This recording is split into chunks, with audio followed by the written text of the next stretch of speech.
রাতে বিছানায় শুয়ে কাঁদছিল শুভ। জ্বর আসবে মনে হয়, কিন্তু তাকে দেখার জন্য তার পরিবারের কেউ, এমনকি তার মাও তার রুমে আসছে না। তারা সবাই আকাশের রুমে। আকাশ শুভর বড় ভাই, ব্যাংকে চাকরি করে। শুভ অনার্স শেষ করে বেকার, চারদিক থেকে চাকরির জন্য অ্যাপ্লাই করেছে, কিন্তু কিছুতেই চাকরির মুখ দেখছে না। ওদিকে আকাশ একা পরিবার চালাতে হয় বলে সবাই আকাশকে নিয়ে মেতে থাকে।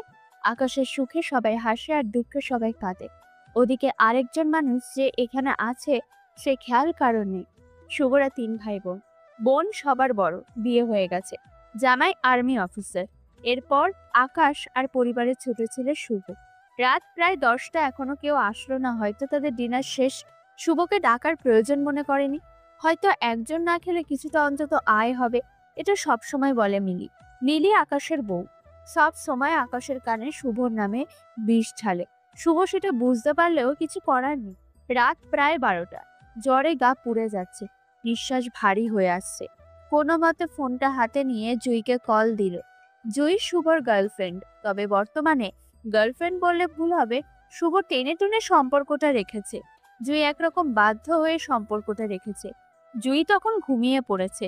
শুভ বারবার কল দিয়ে যাচ্ছে। জুই তখন বিরক্ত হয়ে ঘুম ঘুম চোখে কল ধরেই ঝাড়ি দিয়ে বলল, কি হয়েছে?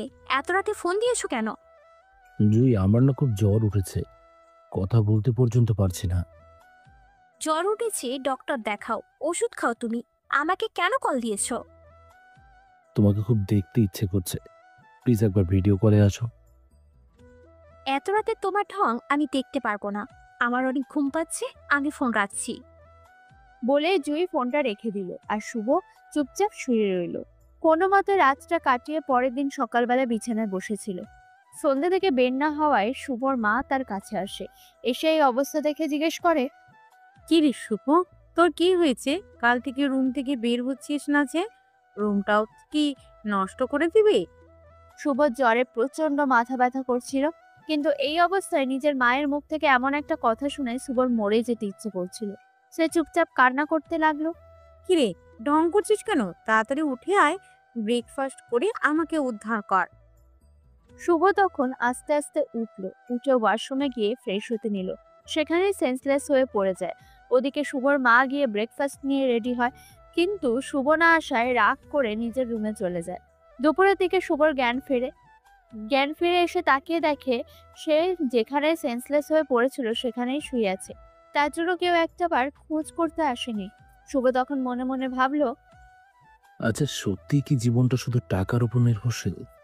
যার টাকা আছে, তার সম্মান আছে, তার সবকিছু আছে, আর যার টাকা নেই তার তো কিছুই নেই। আল্লাহ, তুমি আমাকে এমন বিপদ এনে ফেললে কিভাবে? আমি পৃথিবী নামক রহস্যময় জায়গা থেকে মুক্ত হব। শুভ তখন অনেক কষ্ট করে আস্তে আস্তে বেরিয়ে আসে। ফ্রেশ হয়ে একটা চাদর গায়ে জড়িয়ে নিচে নামে। তখন লাঞ্চের সময় হয়নি। ওদিকে শুভর পেট ক্ষুধায় ফেটে যাচ্ছে। শুভ কিচেনে যায়, তখন সেখানে মিলি রান্না করছিল। শুভ গিয়ে মিলিকে বলল, ভাবি, আমার না খুব খিদে পেয়েছে, কিছু থাকলে আমাকে খেতে দাও।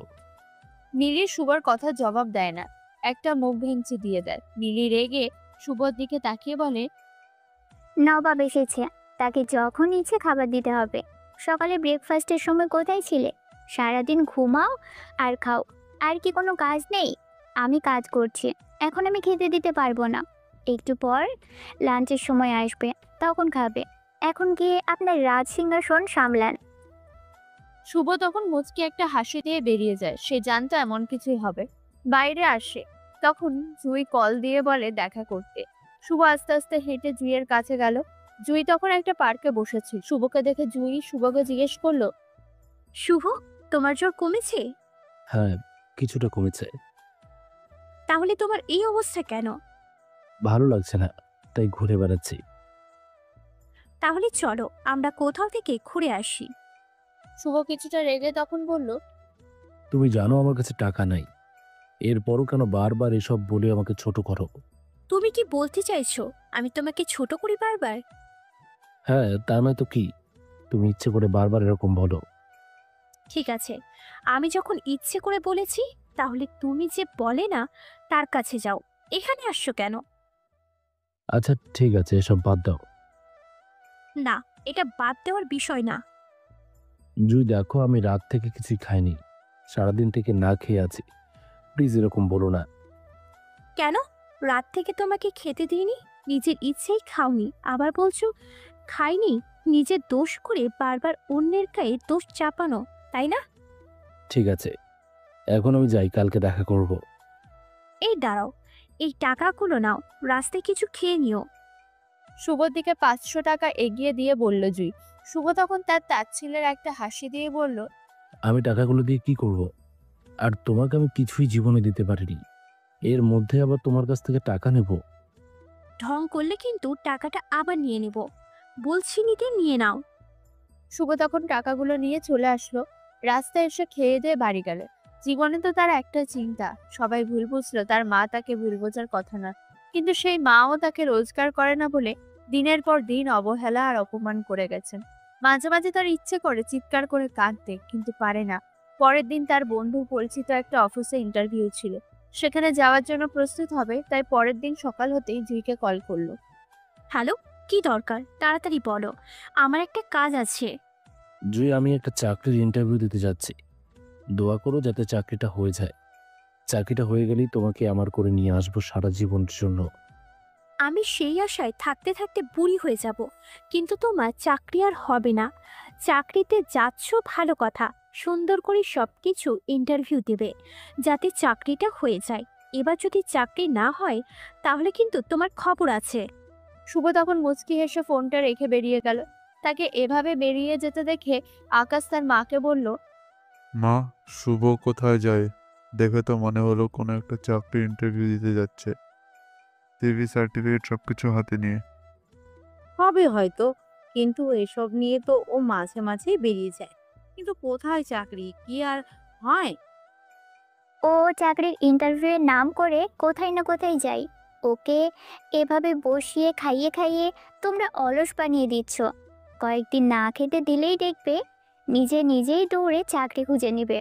চাকরি করতে না পারলে মানুষ তো রিক্সা চালিয়েও খেতে পারে, কিন্তু নবাব পরিশ্রম করতেও রাজি নাই। আরে তুমি এসব কি বলছো? ও কি পড়াশোনা করেছে রিক্সা চালানোর জন্য? তা কি হয়েছে? রিক্সা কি মানুষ চালায় না? ওর দ্বারা চাকরি হবে না, রিক্সা চালিয়েই ওকে খেতে হবে, দেখে নিও। সে যা হবার হবে, তুমি আবার এদের মধ্যে কথা বলবে না। হ্যাঁ, আমি বললেই তো যত দোষ হয়ে যায়, তাই না? বলবো না তোমাদের মধ্যে আর। নীলি রাগ দেখিয়ে কিচেনে চলে যায়। ওদিকে মনে মনে হাজারো চিন্তা নিয়ে চাকরির ইন্টারভিউ দিতে যায় শুভ। ইন্টারভিউ দিতে গিয়ে সবকিছু ভালো মতো দিলেও শেষে অফিসার তাকে ঘুষের ব্যাপারটা কথা বলতে চাইলে শুভ তখন সবার সামনে রাগ দেখিয়ে ঘুষ দেবে না বলে চলে এসেছে। আজকের ইন্টারভিউটা হলো না। এভাবে আর কতদিন ঘুরবে সে? কতদিন পরিবারের অবহেলা অসম্মান সহ্য করবে? ওদিকে ইন্টারভিউ শেষ হতেই জুইয়ের কল। হ্যাঁ জুই, বলো। আচ্ছা শুভ, তোমার ইন্টারভিউর খবর কি? চাকরি কি হয়েছে? না, হয়নি। ওরা আমার কাছে ঘুষ চেয়েছিল, কিন্তু আমি দিব না বলে চাকরি হয়নি। আমি জানতাম তোমার চাকরি হবে না। এইভাবে আর কতদিন শুভ? কতদিন আমি তোমার জন্য অপেক্ষা করব? আমার কিন্তু এবার ধৈর্যের বাঁধ ভেঙে যাচ্ছে। এবার কিন্তু আমাকে কোনো একটা ডিসিশন নিতেই হবে। এর মানে তুমি কি বলতে চাইছো জুই? আমি কি বলতে চাইছি সেটা তুমি খুব ভালো করে বুঝতে পারছো শুভ। আমার বাবা মা দুজনেই প্রতিষ্ঠিত এবং চাকরিজীবী, আমাকে স্বাধীনতা দিয়েছে। তাই বলে তাদের স্বপ্নকে আমি মাটি চাপা দিতে পারবো না। ওদের ইচ্ছা তাদের মেয়েকে কোনো প্রতিষ্ঠিত চাকরিজীবীর হাতে তুলে দেবে, কিন্তু তুমি দিনের পর দিন বেকার ঘুরে বেড়াচ্ছ। এইভাবে চললে আমার কিন্তু তোমার সাথে রিলেশন কন্টিনিউ করা সম্ভব না। এর মানে তুমি কি? সোজাসুজি বলো, তুমি কি চাইছো? আমি এসব থেকে মুক্তি চাই, ব্রেকআপ করতে চাই তোমার সাথে। এই রিলেশনের প্যারায় আমি আর থাকতে চাই না। তুমি যা চাইবে তাই হবে, আমার এতে কোনো আপত্তি নেই। ফোনটা রেখে দিয়ে আকাশের দিকে তাকিয়ে কান্না করছিল শুভ, কিন্তু তার সেই কান্না আর কেউ শোনার মতো নেই। সবাই নিজের নিজের কাজে ব্যস্ত, সবাই নিজের জীবন নিয়ে ব্যস্ত। মাঝখান দিয়ে শুভর জীবন বিশাল এক বিশৃঙ্খলার মধ্যে পড়ে গেছে। না পারছে নিজের ভালোবাসার মানুষকে নিজের কাছে একেবারে নিয়ে আসতে, আর না পারছে দূরে ঠেলে দিতে। কি করবে সে? তার কি কিছুই করার নেই? এসব বিষাদ সে আর সইতে পারছে না। সবকিছু হারিয়ে সে কি নিঃস্ব হয়ে যাবে? বাড়িতে যখন ফিরে যাচ্ছিল তখন সন্ধ্যা হয়ে গেছে। বাড়িতে ঢুকতে তার মা সামনে এসে বললেন, কিরে শুভ, কোথায় গিয়েছিলে? দেখে তো মনে হলো চাকরির ইন্টারভিউ দিতে গিয়েছিলে। চাকরি হয় নাই? না, হয়নি। ওরা আমার কাছে ঘুষ চেয়েছিল, তাই আমি আর চাকরি করতে চাইনি। আর কতদিন এভাবে চলবে? কতদিন নিজের ভাইয়ের সংসারে খেয়ে যাবি? আর নিজের সংসার আছে, সে নিজের সংসার চালাবে নাকি তোকে খাওয়াবে? আমি তো চেষ্টা করছি আমার সর্বোচ্চ, কিন্তু হচ্ছে না। এটা আমার কি দোষ? এসব বোঝার টাইম নাই আমাদের। তুমি কালকে বাড়ি থেকে বেরিয়ে যাবে। বা তুমি এসব কি বলতে চাইছো? আমি এই বাড়ি থেকে বেরিয়ে যাব মানে? এই বাড়িতে থাকতে হলে তোমাকে টাকা দিয়ে থাকতে হবে এই বাড়িতে। আর কাউকে ফ্রিতে খাওয়ানো হবে না। দিনের পর দিন নিজের ভাইয়ের কাঁধে চড়ে খেতে তোর একটু লজ্জা করে না?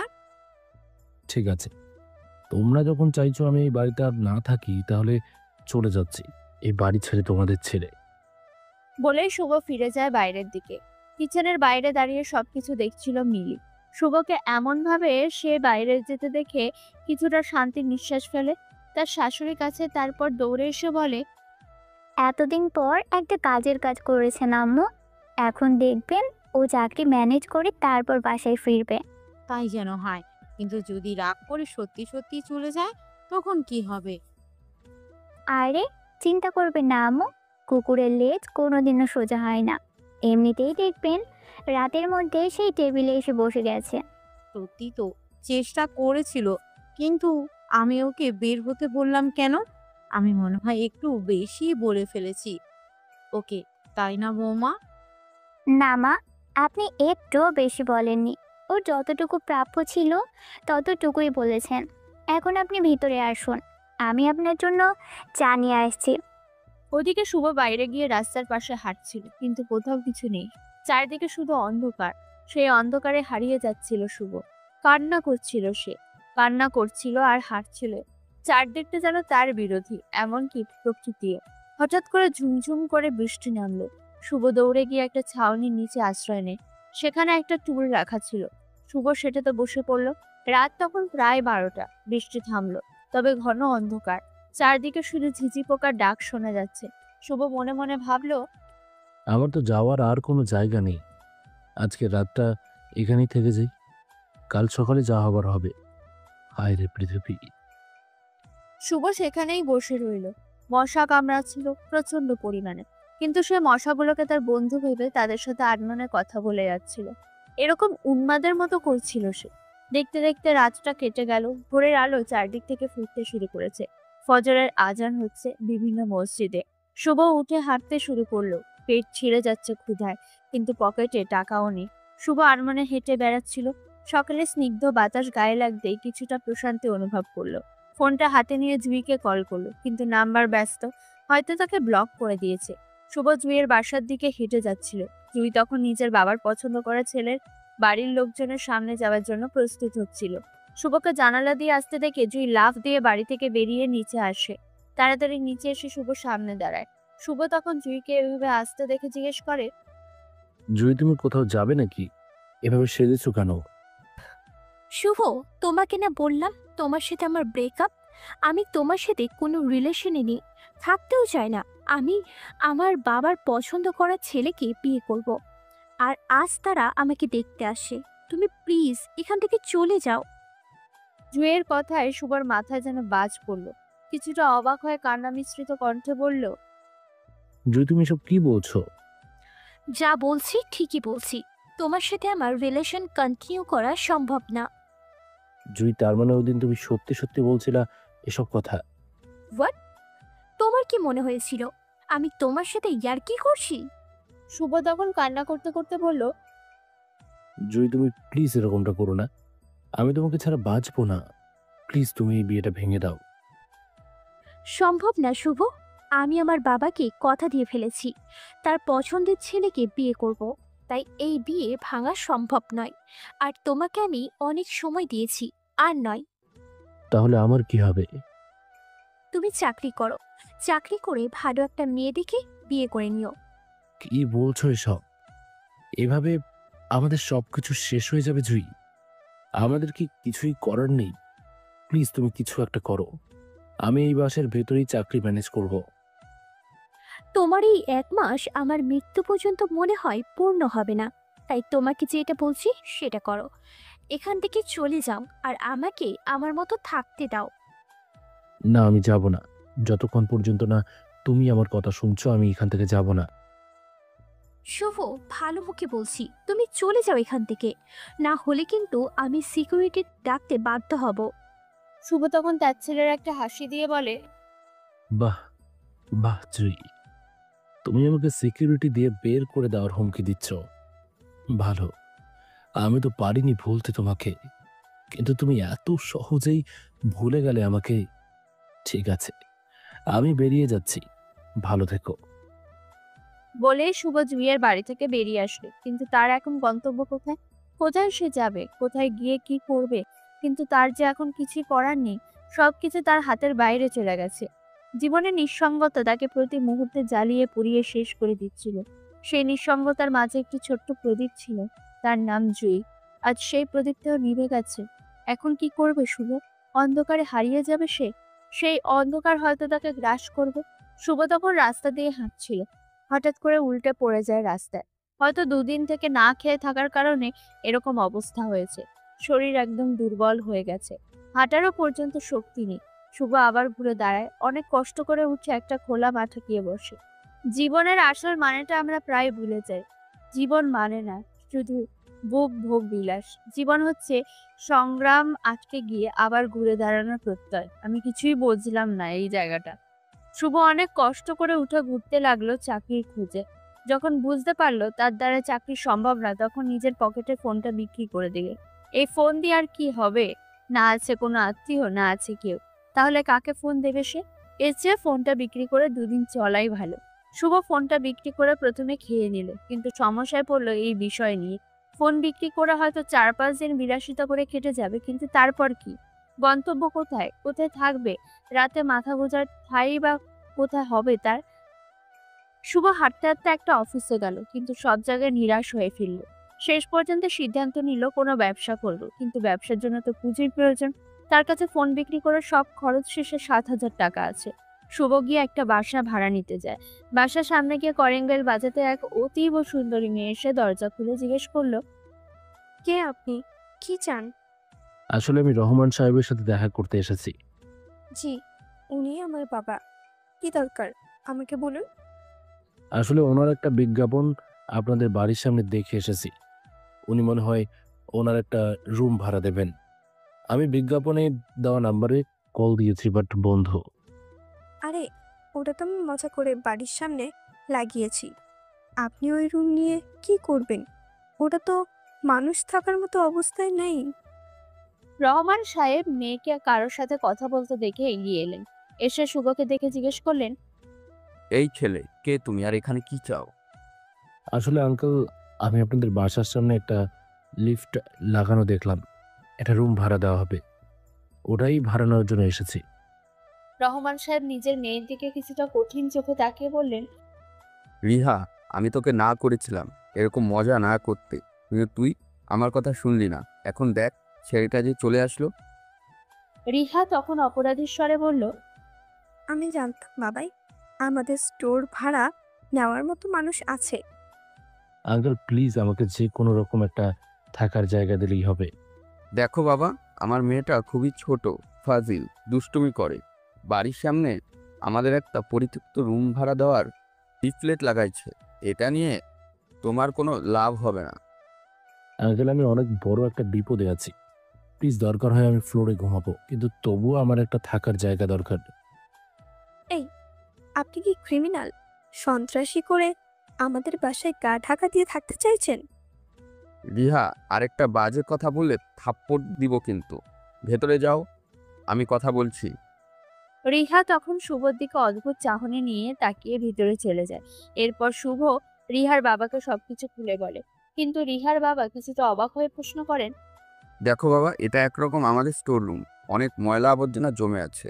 তুমি পারলে এসব কিছু পরিষ্কার করে থাকো। আমি সবকিছু পরিষ্কার করে থাকবো। আপনি কোনো চিন্তা করবেন না, কিন্তু ভাড়ার বিষয়টার কথা বললে। শুভ কিছুটা ইতস্তত করে বলে কথাটা। রহমান সাহেব হেসে বললেন, আল্লাহর রহমতে আমি কিছু অর্থ সম্পদ সঞ্চয় করতে পেরেছি। এখন যেহেতু আমার মেয়ে ভুল করে একটা কাজ করেই ফেলেছে, সেহেতু তুমি এই রুমটায় থাকতেই পারো। এতে আমার কোনো চাওয়া পাওয়া নেই। না না আঙ্কেল, এটা কি করে হয়? যেহেতু আপনার বাসায় থাকবো, সেহেতু আপনাকে একটা বিনিময় তো দিতেই হবে। আরে কিসের বিনিময়? তুমি আমার ছেলের মতন, তুমি বিপদে পড়েছো, এতে আমি হেল্প করেছি। এর ভেতর আর বিনিময়ের কি আছে? তারপরেও আঙ্কেল, এরপরে আরও কোনো কথা নেই। তুমি কবে থেকে উঠছো এই বাড়িতে? আপনি বললে এখন পরিষ্কার করার কাজ শুরু করব। তাহলে আর দেরি কেন? এক্ষুনি চলো, তোমার রুমটা দেখিয়ে দিই। রহমান সাহেব আর শুভ ভিতরে গেলেন। বাড়িটা দোতলা বিশিষ্ট অনেক সুন্দর বাড়ি। দ্বিতীয় তলার সিঁড়ির পাশের রুমটা দেখিয়ে দেওয়া হলো শুভকে। শুভ ভিতরে ঢুকলো, যতটা চিন্তা করেছিল তার চেয়ে বেশি ময়লা রুমটা। শুভ একে একে পরিষ্কার করার কাজ শুরু করলো। পুরো রুমটা পরিষ্কার করতে করতে দুপুর হয়ে গেল। ওদিকে রিহার আগে ফুঁসছে কেন তার বাবা ওই ছেলেটা যেন তাকে বকা দিল। টেবিলে খাবার রেডি করছে আর মনে মনে এসব ভাবছে। রিহা বাবা মায়ের একমাত্র মেয়ে। রিহা যখন খুব ছোট সেই থেকে বাবার কাছে বড় হওয়া। বাবা মায়ের আদর ভালোবাসা দুটো একসাথে বাবার কাছে পেত। তার বাবা অবসরপ্রাপ্ত সেনা প্রধান। বর্তমানে রিহা ইন্টার সেকেন্ড ইয়ারে পড়ছে। অনেক তো পরিচয় হলো, এখন বাস্তবে ফেরা যাক। রিহা টেবিলে খাবার দিয়ে তার বাবাকে ডাক দিতে লাগলো। তার বাবা তখন রুমে বসে বই পড়ছিলেন। রিহা গিয়ে বাবার সামনে দাঁড়িয়ে বলল, বাবা, লাঞ্চের সময় হয়ে গেছে, তাড়াতাড়ি আসো। যাও, আমি আসছি। ও আরেকটা কথা, কি? আমি এই ছেলেটাকে রুম ভাড়া দিয়ে দিয়েছি। ও রুমটা পরিষ্কার করেছে। তুই এক কাজ কর মা, ছেলেটাকে ডেকে দে, আমাদের সাথে দুপুরের খাবারটা খেয়ে নি। কি? তুমি এটা কি করলে বাবা? ওই বজ্জাত ছেলেটাকে আমাদের বাড়ির ভিতরে এনে ঢুকালে? এটা তুমি বাড়ির সামনে টুলেট লেখার আগে মনে ছিল না? তাই বলে তুমি একটা ছেলেকে আমাদের বাসায় ভাড়া দিয়ে দিলে? ছেলেটাকে দেখতে আমার ভালোই মনে হয়েছে। আর তুই এখন তাড়াতাড়ি যা, ছেলেটার মনে হয় খুব ক্ষুধা লাগছে। যাচ্ছি, তুমিও তাড়াতাড়ি টেবিলে যাও। বলেই ঝাড়ি দিয়ে চলে গেল রিহা। আর রহমান সাহেব উঠে আস্তে আস্তে টেবিলের দিকে গেলেন। আর রিহা চলে গেল শুভকে ডাকতে। শুভ অনেকক্ষণ ধরে পরিষ্কার করছিল মেঝেটা, এখন দেয়ালগুলো পরিষ্কার করার দরকার। তাই একটা চেয়ার নিয়ে আরেকটা চেয়ারের উপর বসে সেটার উপর উঠে দেয়ালগুলো পরিষ্কার করছিল। তখনই হঠাৎ করে পিছন থেকে কেউ বলল, এই যে মিস্টার, আব্বু বলছে আপনাকে আজকে লাঞ্চটা এখানে করে যেতে। আর আপনাকে কে বলেছে এখানে এসে জুড়ে বসতে? হঠাৎ করে পিছন থেকে এরকম কথা শোনায় নিজেকে আর সামলে রাখতে পারেনি। শুভ পেছনে ফিরে তাকানোর চেষ্টা করতে চেয়ারগুলো উল্টে যায়। সে মাটিতে পড়ে যায়, পিঠে প্রচন্ড ব্যথা পায়। শুভ চিৎকার করে ওঠে। এরকম করে শুভকে পড়তে দেখে রিহা হাসতে শুরু করে। শুভ তখন মুগ্ধ নয়নে রিহার মুখের দিকে তাকিয়েছিল।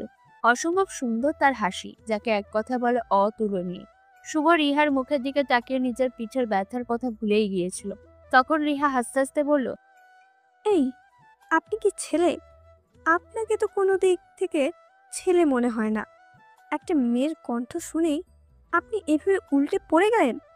এত ভয় পেলে জীবনে এগিয়ে যাবেন কি করে? শুভ তখন বাস্তবে ফিরল। কোমরটা মনে হয় ভেঙে গেছে তার। শুভ আস্তে আস্তে উঠল, কোমরে হাত দিয়ে বলল, হঠাৎ করে এসে পেছন থেকে এরকম কথা বললে তো যে কেউ ভয় পেয়ে যাবে। আর কেন এসেছেন বললেন? বলছি, আব্বু বলেছে লাঞ্চটা এখানে করে নিতে, তাই ফ্রেশ হয়ে তাড়াতাড়ি আসুন আর খেয়ে আমাকে উদ্ধার করুন। শুভ তখন মনে মনে ভাবলো, যাক, অনেক চিন্তায় ছিলাম লাঞ্চের বিষয়টা নিয়ে। আজকের দিনের টাকাটা তো অন্তত বেঁচে গেল। তাড়াতাড়ি ফ্রেশ হয়ে আসলাম। টেবিলে গিয়ে বসতেই রহমান সাহেব বললেন, কি শুভ, রুমটা কি তোমার পছন্দ হয়েছে? আর এই রুমটা তো পছন্দ হওয়ারই কথাই না, অনেক ধুলাবালি জমে আছে, অনেকদিন থেকে অব্যবহৃত পড়ে আছে। আরে কি বলছেন আঙ্কেল, এই রুমটা তো অনেক সুন্দর। আর আপনি আমাকে এত বিপদের সময় এতটুকু হেল্প করেছেন, এটাই অনেক আমার জন্য। আপনার এই ঋণ আমি কিভাবে শোধ করবো জানি না। আরে এখানে ঋণের কথা কোথা থেকে আসছে? তাড়াতাড়ি খেতে আসো। শুভ তখন চুপচাপ খেতে শুরু করলো।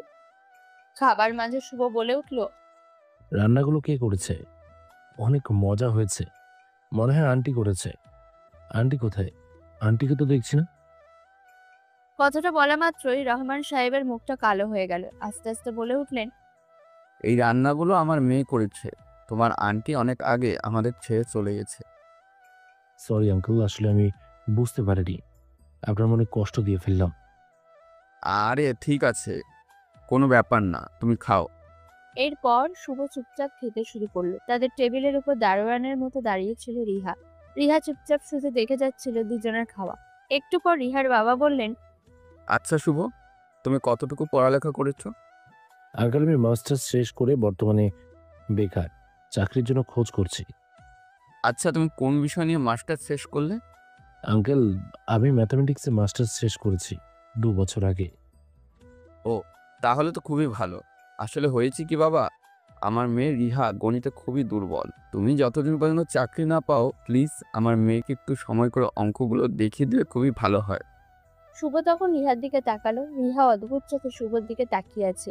শুভ কি বলবে বুঝতে পারছে না। ওদিকে রহমান সাহেব উৎসুক দৃষ্টিতে শুভর দিকে তাকিয়ে আছে শুভর জবাব পাওয়ার জন্য। তখন শুভ হাসিমুখে বলল, আঙ্কেল, আপনি কোনো চিন্তা করবেন না, আমি আজকে থেকেই ওকে সময় করে অঙ্কগুলো দেখিয়ে দেব। তাহলে তো খুবই ভালো হয়। আমরা একজন ভালো টিউটর পেয়ে গেলাম। তুমি কোনো চিন্তা করো না, আমি যথাসম্ভব তোমাকে সাম্মানিক দেব। আঙ্কেল, এসব কি বলছেন? আমার টাকার কোনো প্রয়োজন নেই, আপনি আমাকে থাকতে দিয়েছেন, এটাই বেশি আমার জন্য। না না, তোমাকে তো তোমার প্রাপ্যটা নিতেই হবে।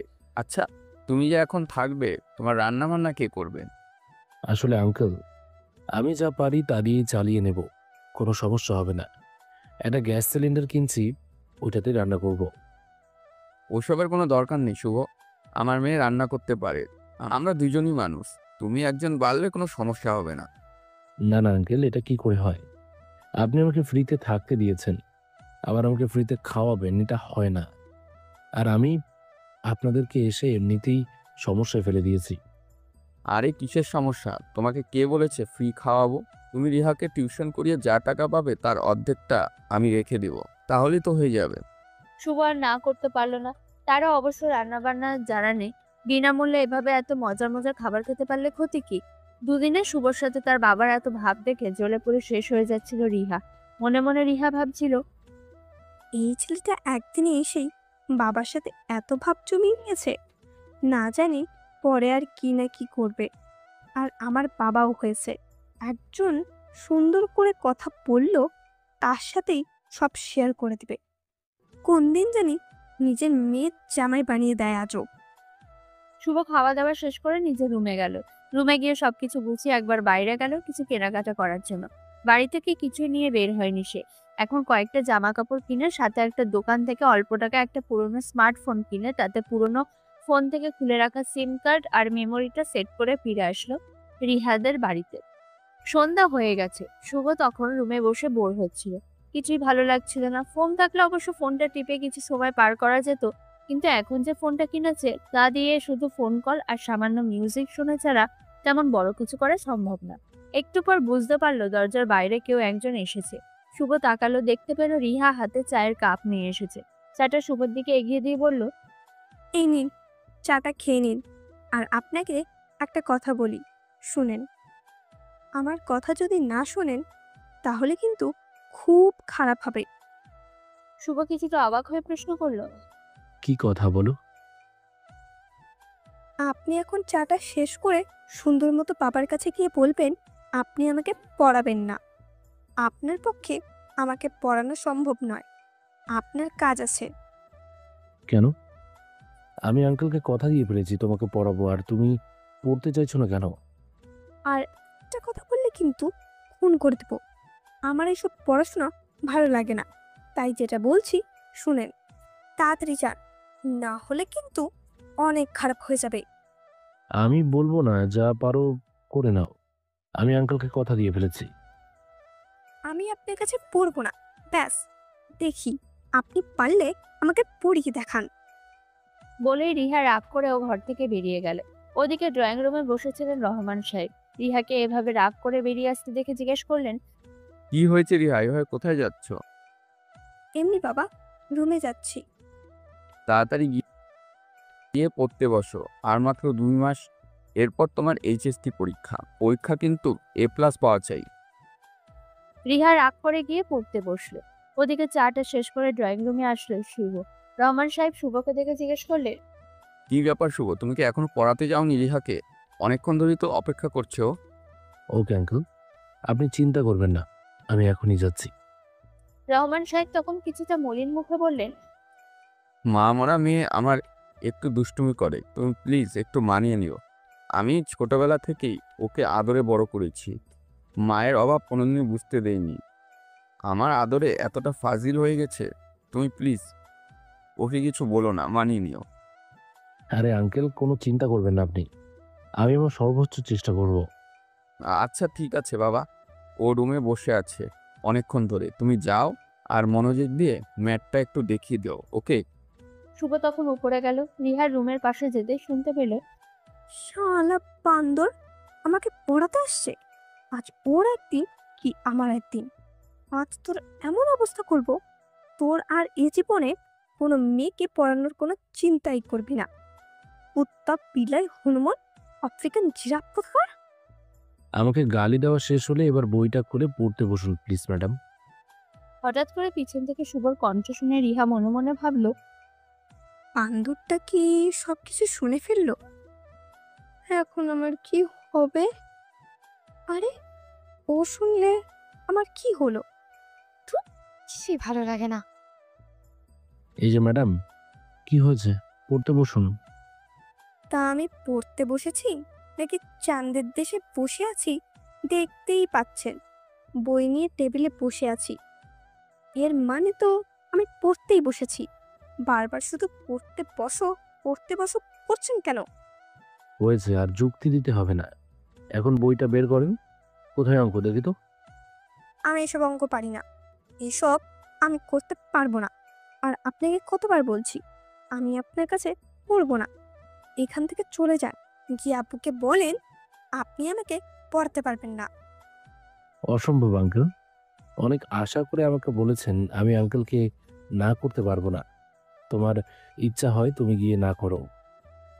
আপনি আসলে একটা খাটাস। আমি আমার আব্বুকে কষ্ট দিতে পারবো না, তাই না হলে কখনই বলে ফেলতাম। আমিও আমাকে এত উপকার করে একজন মানুষকে কষ্ট দিতে পারবো না, তাই বলছি না, এখন এসব কথা বাদ দিয়ে তাদের বইটা দাও। রিহা তখন বিরক্ত হয়ে বইটা হাতে দিল। শুভ বইটা হাতে নিয়ে একটা নোটবুক আর কলম নিয়ে কিছু অঙ্ক খাতায় লিখলো। রিয়ার সেদিকে কোনো খেয়াল নেই, সে এদিক ওদিক তাকিয়ে বসে আছে। শুভ তখন কিছুটা রাগী কণ্ঠে বলল, এই তোমার সমস্যা কি? পড়তে বসে এদিক ওদিক তাকাচ্ছ কেন?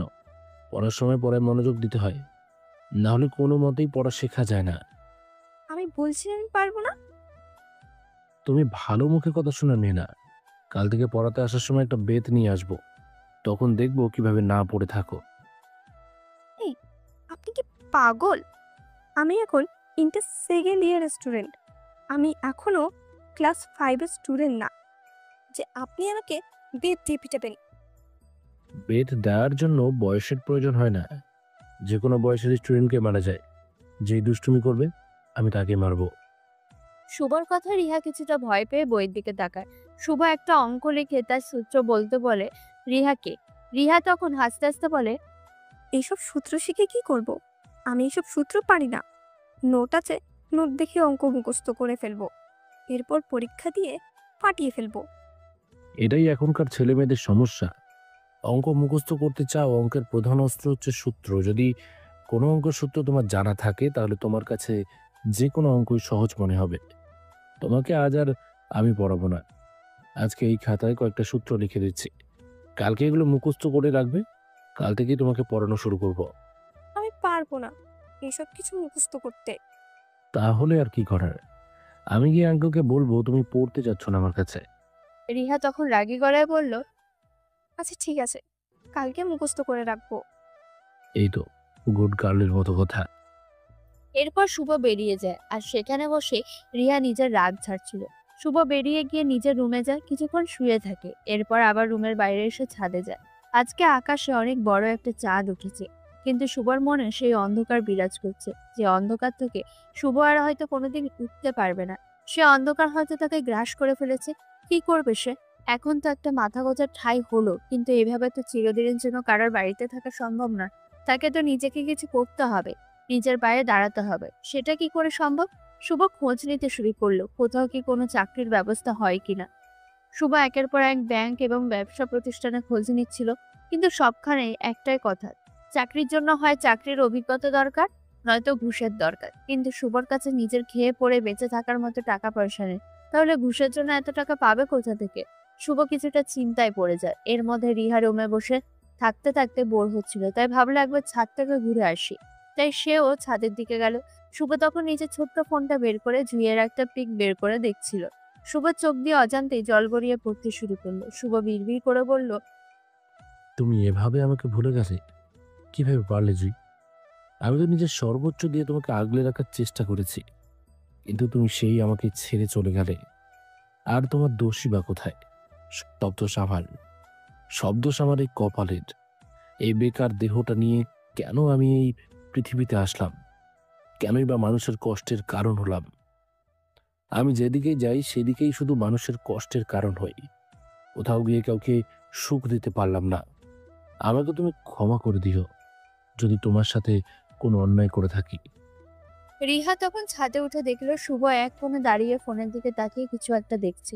রিহা কৌতূহলী হয়ে এগিয়ে আসলো, এসে শুভর হাতে একটা মেয়ের পিক দেখে বলল, এটা কি আপনার গার্লফ্রেন্ড? হঠাৎ করে কারো এমন প্রশ্নে কিছুটা থমকে গেল শুভ। পিছনে তাকিয়ে থেকে জিজ্ঞেস করলো, তুমি এই রাতে এখানে কি করো? এমনি আসলাম।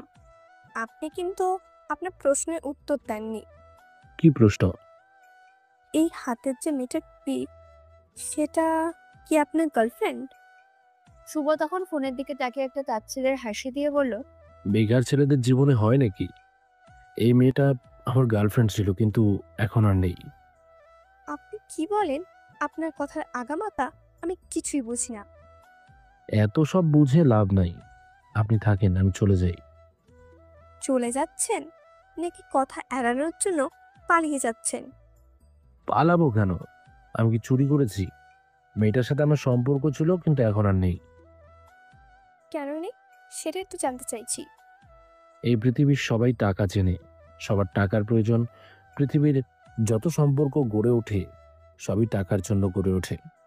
টাকা ব্যতীত কেউ কাউকে সম্মান দেয় না, কেউ কাউকে মনে রাখার চেষ্টা করে না।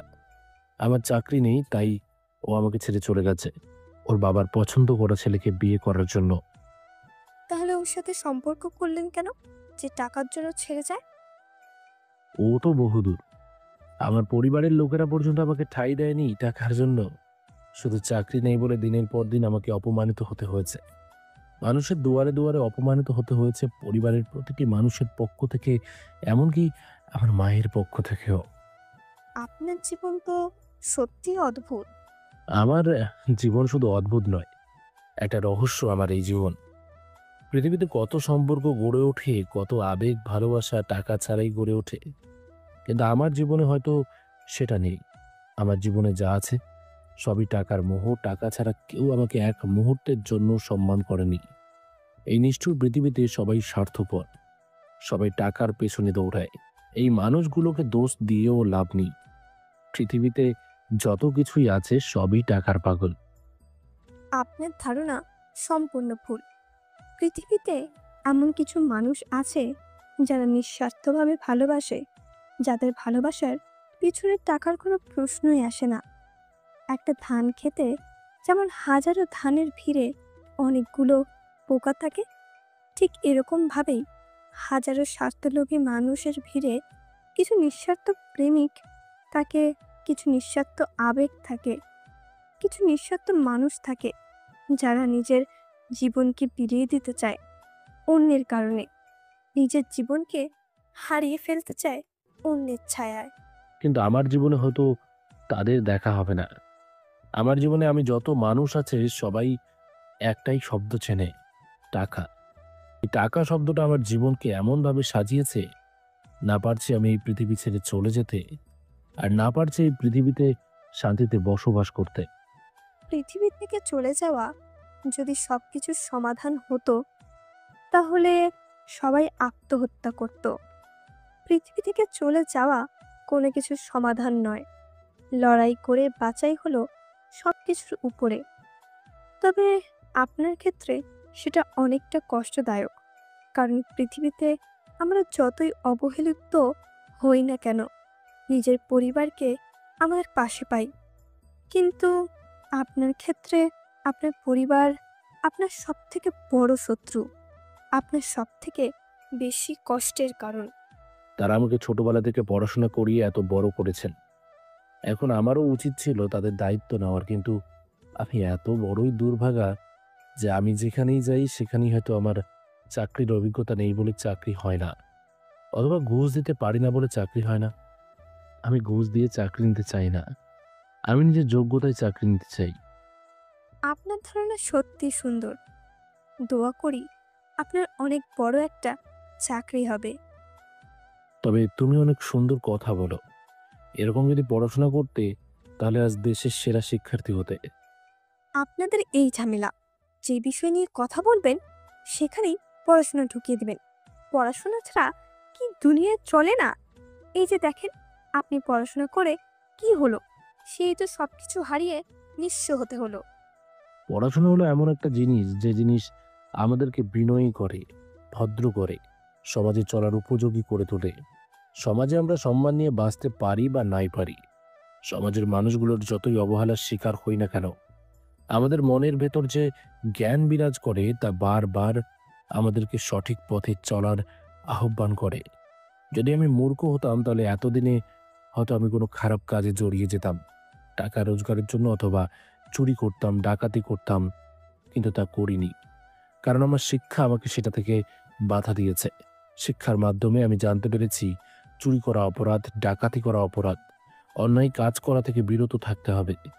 এই যে জ্ঞানের পরিধি, এটাই মানুষকে মূর্খ এবং অজ্ঞদের থেকে আলাদা করেছে। তাই শিক্ষা সকল ক্ষেত্রে প্রয়োজন। বুঝলাম না, আপনার সাথে কথা বলে কোনো লাভ নেই। এখন তাড়াতাড়ি নিচে আসেন, ডিনারটা করে নিন। ওকে, তুমি যাও, আমি 5 মিনিট পর আসছি। ওকে, আমি যাচ্ছি। এরপর রিহা নিচে চলে গেল আর শুভ কিছুক্ষণ ছাদে দাঁড়িয়ে নিচে আসলো।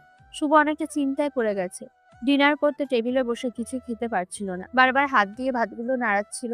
এমন সময় এটা লক্ষ্য করলেন রহমান সাহেব। তিনি কিছুটা কৌতূহলী হয়ে জিজ্ঞেস করলেন, কি ব্যাপার শুভ, তুমি কিচ্ছুই খাচ্ছ না, বরাবর হাত দিয়ে নাড়িয়ে নিচ্ছ? কোনো বিষয় নিয়ে কি চিন্তায় আছো? জি না আঙ্কেল, কোনো সমস্যা নেই, এমনি আমি তো খাচ্ছি। আরে বাবা, তুমি আমার ছেলের মতন, নিজের বাবা মনে করে আমাকে নিজের সব কথা শেয়ার করতে পারো। শুভ নিজের বাবার মুখ থেকেও এমন কথা কোনোদিন শোনেননি, কিন্তু আজ বাইরের একটা লোকের মুখে এরকম কথা শুনে অনেক শান্তি পেল। শুভ কিছুটা অশ্রু মিশ্রিত কণ্ঠ বলল, আসলে আঙ্কেল, আমি মাস্টার্স শেষ করছি আজ 2 বছর হলো, কিন্তু এতদিন থেকে ঘুরে কোনো চাকরি পাইনি। বারবার অনেক অফিসে যাচ্ছি, অনেক ব্যাংকে যাচ্ছি, কিন্তু কোথাও আমার চাকরি হচ্ছে না।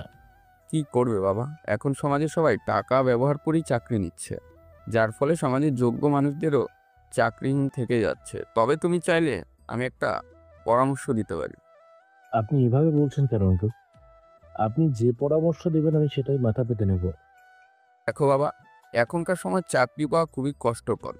তুমি লম্বায় প্রায় 6 ফুটের কাছাকাছি আছো, সাথে তোমার শিক্ষা এবং শারীরিক গঠন, তুমি অনেকটাই এগিয়ে আছো। এক্ষেত্রে তুমি সেনাবাহিনী অথবা কোনো একটা ফোর্সে অ্যাপ্লাই করতে পারো, আশা করি হয়ে যাবে। আরে, আমি সেনাবাহিনীর প্রধান ছিলাম, অবসরের পরেও অনেক অফিসারের সাথে আমার সাক্ষাৎকারও হয়, মাঝে মাঝে কথাবার্তাও হয়। তাদের বললে তোমার একটা ব্যবস্থা করে দিবে তারা। আঙ্কেল, আপনাকে কি বলে যে ধন্যবাদ দেব, এই বিষয়টা আমার কখনোই মাথায় আসেনি। আপনি দয়া করে আপনার পরিচিত কেউ থাকলে তার সাথে কথা বলুন। তবে বাবা, সেনাবাহিনীর চাকরি করার আগে তোমাকে একটা কথা মাথায় রাখতে হবে। সব থেকে বড় কথা হলো, নিজের দেশের জন্য নিজের জীবনকে আত্মত্যাগ করতে হবে। তোমাকে প্রতিদিন ঘর থেকে বের হয়ে যেতে হবে, এই ভেবে যে হয়তো আমি আর বিকেলে বাড়ি ফিরতে পারবো না। তবুও নিজের সব কিছু হারিয়ে সেখানেই পড়ে থাকতে হবে, পরিত্যক্তভাবে। সেনাবাহিনীর চাকরি করার সব থেকে বড় বিষয় হলো নিজের দেশের প্রতি ভালোবাসা, নিজের মাতৃভূমির টান। মাতৃভূমির জন্য হাজারো মানুষ শহীদ হয়েছে, লক্ষ কোটি মা বোনেরা নিজেদের ইজ্জত বিলিয়ে দিয়েছে, কিন্তু মাতৃভূমির সম্মান অক্ষুণ্ণ রেখেছে। কিন্তু বর্তমানে কিছু অফিসার আছে যারা টাকার জন্য নিজের মাতৃভূমির সাথে বেইমানি করে। যদিও কোনোদিন তোমার সেনাবাহিনীতে চাকরি হয়, তাহলে প্রথম শর্ত হচ্ছে তোমাকে সৎ থাকতে হবে। এতটাই সৎ থাকতে হবে যে তোমার সামনে যদি পৃথিবীর সকল শক্তি এসেও বলে অন্যায়ের পথে চলো, তুমি তাদের বিরোধিতা করবে একা। যদি কেউ তোমার পাশে না থাকে তবুও তুমি একাই তাদের পরাস্ত করার চেষ্টা করবে। যদি না পারো তাহলে শহীদ হবে। কিন্তু যদি তুমি তাদের কথা মেনে নাও, অন্যায়ের পথে চলতে শুরু করো, তাহলে তুমি মরলে। তুমি একটা চতুষ্পদ জন্তুর মতন মরবে, কখনো শহীদের সম্মানও পাবে না। আঙ্কেল, আপনার কথাগুলো শুনে মনে আলাদা একটা শান্তি পেলাম। আপনি প্লিজ কথা বলেন আপনার পরিচিত কেউ থাকলে। আমি আপনার ছাদের নিচে দাঁড়িয়ে কথা দিচ্ছি, জীবনে যদি কোনোদিনও স্বপ্ন পূরণ হয় তাহলে কোনোদিন অন্যায়কে প্রশ্রয় দেব না, ন্যায়ের পথে চলব। এতে যদি কেউ বিরোধিতা করে তার বিরুদ্ধে রুখে দাঁড়াবো। আরেকটা জিনিস দরকার তোমার মধ্যে, সেটা হচ্ছে ধৈর্য।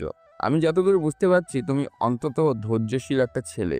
এই ধৈর্য শক্তি যতদিন পর্যন্ত তোমার ভিতরে আছে ততদিন তোমাকে কেউ হারাতে পারবে না। তুমি এগিয়ে যাবে দূর দূরান্তে, সবাই তোমার পিছু টানবে, কিন্তু তুমি তোমার ধৈর্যের শক্তি আর দৃঢ় প্রত্যয় নিয়ে সবকিছু ছাড়িয়ে চলে যাবে সুন্দর প্রান্তে। আমাকে অবশ্যই ধৈর্য শক্তির চূড়ায় আপনি পাবেন। আমি আমার জীবন দিয়ে দেব আমার জন্মভূমির জন্য, তবুও জন্মভূমিকে কোনো শত্রুর হাতে ছেড়ে দেব না। তুমি একদিন সফল হবে, কিন্তু এটা অনেক সময়ের ব্যাপার। আমি কাল সকালেই কথা বলবো আমার পরিচিত কোনো এক অফিসারের সাথে। তুমি প্রস্তুত হয়ে নাও। আশা করি আমার কথা কেউ ফেলতে পারবে না। তোমাকে অনেক ট্রেনিং নিতে হবে, অনেক কষ্ট সহ্য করতে হবে। আজকে রাতে একটা কাজ করব। কি কাজ আঙ্কেল? তুমি ইন্টারনেটে গিয়ে যত সেনাবাহিনী ট্রেনিং আছে সবগুলো দেখবে। যদি তোমার সেটা দেখে মনে হয় তুমি এটা করতে পারবে, তাহলে তুমি সেটায় যুক্ত হবে। কিন্তু যদি দেখো মনে হয় তুমি পারবে না, তাহলে ওই কমান্ডো ট্রেনিংয়ে যাওয়া তোমার দরকার নেই। মাঝপথে কোনো কিছুই শেষ করলে সেই কাজটা সুন্দর হয় না। তাই যাওয়ার আগেই ভেবে নাও তুমি পারবে কি না। শুভ তখন কিছুটা সাহসী মুখে বলে, আমি শুভ, আপনাকে কথা দিচ্ছি যদি আমাকে তরবারি দিয়ে দুটুকরো করে দেওয়া হয় তবুও আমি আমার জায়গায় অনড় থাকব। তুমি পারবে বাবা। আমার যতদূর মনে হচ্ছে তোমার ভিতরে যে আমি প্রত্যয় দেখতে পাচ্ছি সেটা যদি সঠিকভাবে প্রয়োগ করো তাহলে তোমাকে কেউ আটকাতে পারবে না। তুমি এগিয়ে যাবে। রিহা তখন তার বাবা আর শুভর কথাগুলো মনোযোগ দিয়ে শুনছিল। শুভর কোনো একটা গতি হবে এটা শুনে কিছুটা খুশি অনুভব করছিল, কিন্তু সেটা কেন জানা নেই। রিহা অজান্তেই মুখে মুচকি হাসি এনে বলল, ডিনারটা শেষ করে তোমাদের যত ইচ্ছা আলোচনা করো, এখন মনোযোগ দিয়ে খাওয়াটা শেষ করো।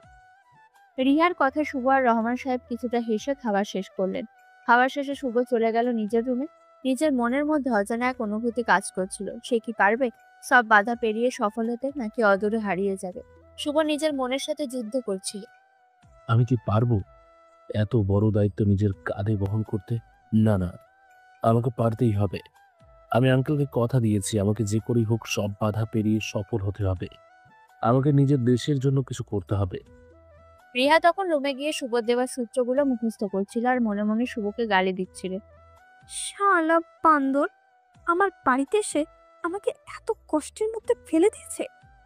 এইসব সূত্র মুখ দিয়ে উচ্চারণ হয় না, এসব কিছু আমি কি করে মনে রাখবো? ভুল, ভালো লাগে না কিছু। এই অ্যানাকন্ডার জন্য সবকিছু শেষ হয়ে গেল। রিহা বিরক্ত হয়ে সূত্রগুলো পড়ছিল।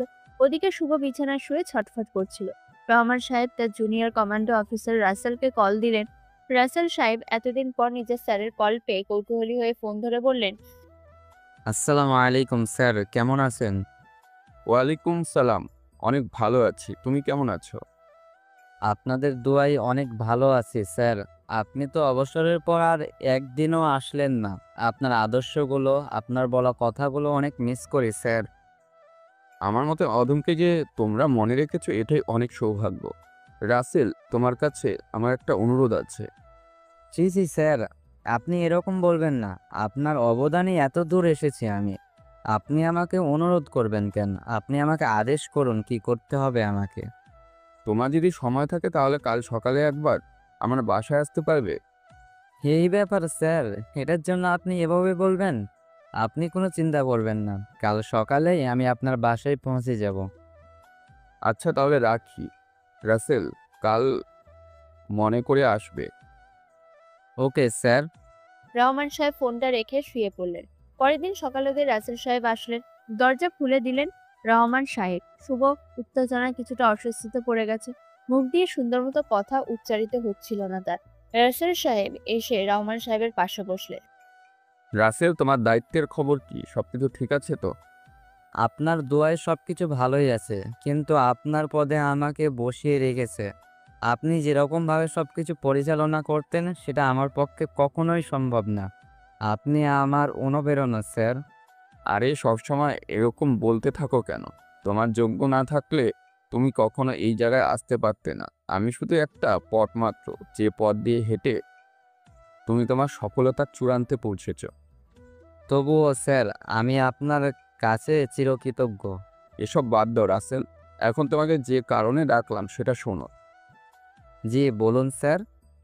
আমার বাসায় একটা ছেলে আছে, মাস্টার কমপ্লিট করেছে, এখন চাকরির জন্য খুঁজে বেড়াচ্ছে। কিন্তু আমি তাকে বলেছি সেনাবাহিনীতে জয়েন হওয়ার জন্য। তোমার কাছে কি কোনো সুযোগ আছে? যদি সুযোগ থাকে তাহলে ওকে অ্যাপ্লাই করার সুযোগ করে দাও। স্যার, এই 1 মাসে তো কোনো প্রকার নিয়োগ নেই, তবে পরের মাসের শুরুতে নিয়োগ দেওয়া হবে, তখন তাকে অ্যাপ্লাই করতে বলবেন। আমার পক্ষ থেকে আমি আমার সর্বোচ্চ চেষ্টা করব। ওকে, দাঁড়াও, তুমি আগে দেখে নাও ওর শারীরিক গঠন, উচ্চতা সবচেয়ে ঠিক আছে কিনা। আরে স্যার, আপনি থাকতে আমার মতো অযোগ্য কিভাবে বাছাই করবে? আপনি যাকে বাছাই করবেন সে হবে সবার সেরা। আমার বিশ্বাস, আপনি যেদিন আমাকে বাছাই করেছিলেন, আমার থেকে অনেক শক্তিশালী এবং লম্বা ছেলেকে আপনি পিছনে ফেলে আমাকে বাছাই করেছিলেন। আমি কোনোদিন আশা করি নাই আপনি আমাকে বাছাই করবেন, কিন্তু আপনি সেদিন বলেছিলেন যে আমার মধ্যে আপনি দেশপ্রেম দেখতে পাচ্ছেন। আমার চোখে মুখে নাকি দেশপ্রেম ফুটে উঠেছিল সেদিন। আপনি আমাকে সেই জন্য বাছাই করেছিলেন। আজ আপনি আমাকে বাছাই করার দায়িত্ব দিচ্ছেন। আমার মতো অযোগ্যর পক্ষে এটা সম্ভব না। আচ্ছা, তোমার দেখা লাগবে না, ওকে শুধু ডেকে আনি, ওর সাথে তোমার দেখা করিয়ে দিই। তারা কথা বলছিল, এর মধ্যে রিহা চা নিয়ে তাদের সামনে আসলো। রাসেল সাহেব রিহাকে দেখে চিনতেই পারছিলেন না, কিন্তু সেই রিহাকে ছোটবেলায় অনেক কোলে নিয়েছেন তিনি। রহমান সাহেব অনেক সময় নিজের মেয়েকে একা বাড়িতে রেখে যাওয়ার ভয়ে নিজের সাথে নিয়ে যেতেন। রহমান সাহেব তখন হাসতে হাসতে রাসেল সাহেবকে জিজ্ঞেস করলেন, কি ব্যাপার রাসেল, ওকে চিনতে পেরেছো? চেনা চেনা মনে হচ্ছে, কিন্তু কিছুতেই আন্দাজ করতে পারছি না স্যার। আরে ও হচ্ছে আমার মেয়ে রিহা। ও স্যার, ও তো অনেক বড় হয়ে গেছে। আমি চিনতেই পারছিলাম না। ছোটবেলায় তো কত দেখেছি, কিন্তু চোখের পলকেই এত বড় হয়ে গেল।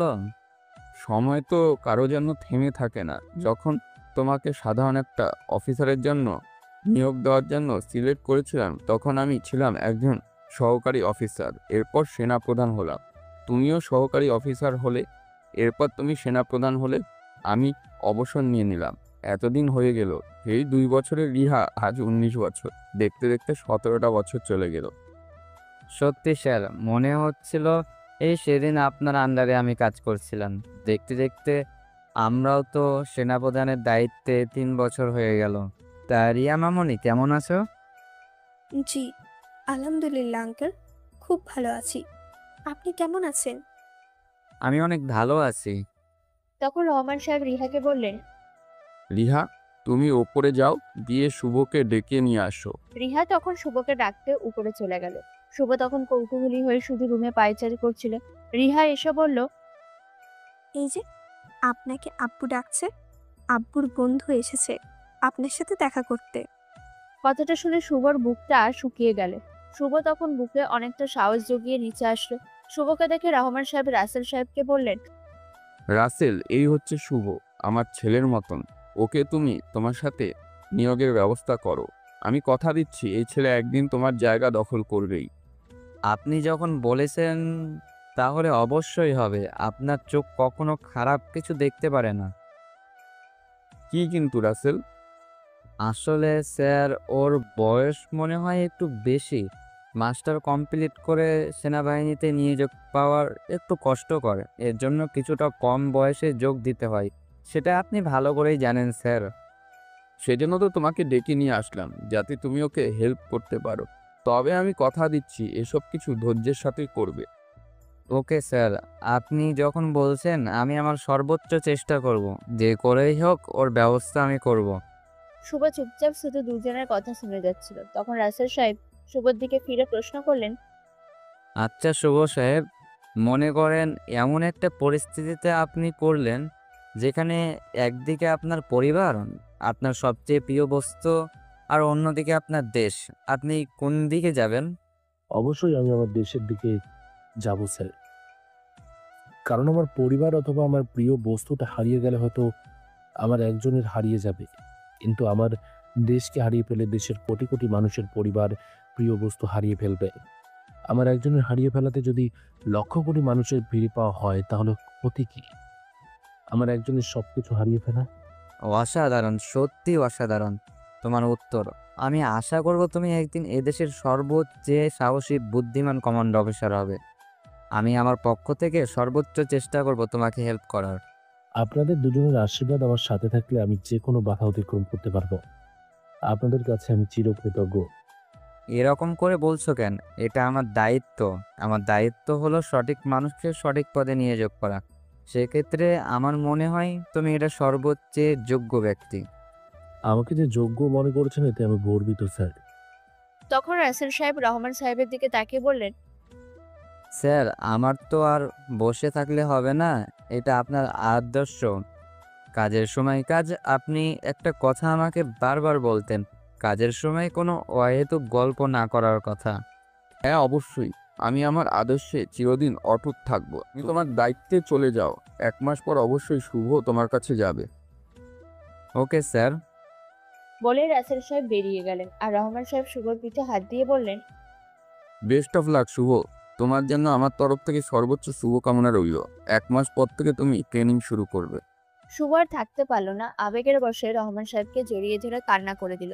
কান্না করতে করতে বলল, সত্যি আঙ্কেল, আপনি অতুলনীয়। আপনার তুলনা আপনি নিজেই। আমার মতো এরকম অপরিচিত অজানা একটা ছেলেকে এভাবে নিজের বাড়িতে ঠাঁই দিয়ে নিজের ছেলের মতো আগলে রেখেছেন। আপনার এই ঋণ আমি কিভাবে শোধ করব? আরে এরকম করে বলছো কেন? তুমি তো আমার ছেলের মতন। তুমি যদি আমার ঋণ শোধ করতে চাও তাহলে এই উপায়টা আছে। কি উপায় আঙ্কেল? আমি জীবন দিয়ে হলে সেটা পূরণ করব। তুই প্লিজ আমার মেয়েটাকে এইচএসসি পরীক্ষায় যাতে ভালো রেজাল্ট করে সেই ব্যবস্থা করো। 2 মাস পর থেকে ওর এক্সাম শুরু। রহমান সাহেব শুভর দিকে তাকে একটা মুচকি হাসি দিলেন। শুভ কিছুটা হাসি মুখে বলল, আপনার ওই ফাজিল মেয়েকে আমি অবশ্যই সর্বোচ্চ ভালো রেজাল্ট করানোর চেষ্টা করব। আপনি কোনো চিন্তা করবেন না আঙ্কেল। আপনি শুধু আমাকে একটা অধিকার দিন। কি অধিকার বলো? আপনি শুধু ওকে শাসন করার অধিকারটা আমাকে দিয়ে দিন। দেখবেন আমি ওকে ভয় দেখিয়ে সবসময় পড়ালেখায় মনোযোগী করিয়ে নেব। এটা আবার বলতে হয় নাকি? তুমি ওর শিক্ষক। ওকে শাসন করার সম্পূর্ণ অধিকার তোমার আছে। ওকে আঙ্কেল, আপনি আর কোনো চিন্তা করবেন না। এইচএসসিতেও A+ পাবে নিশ্চিত।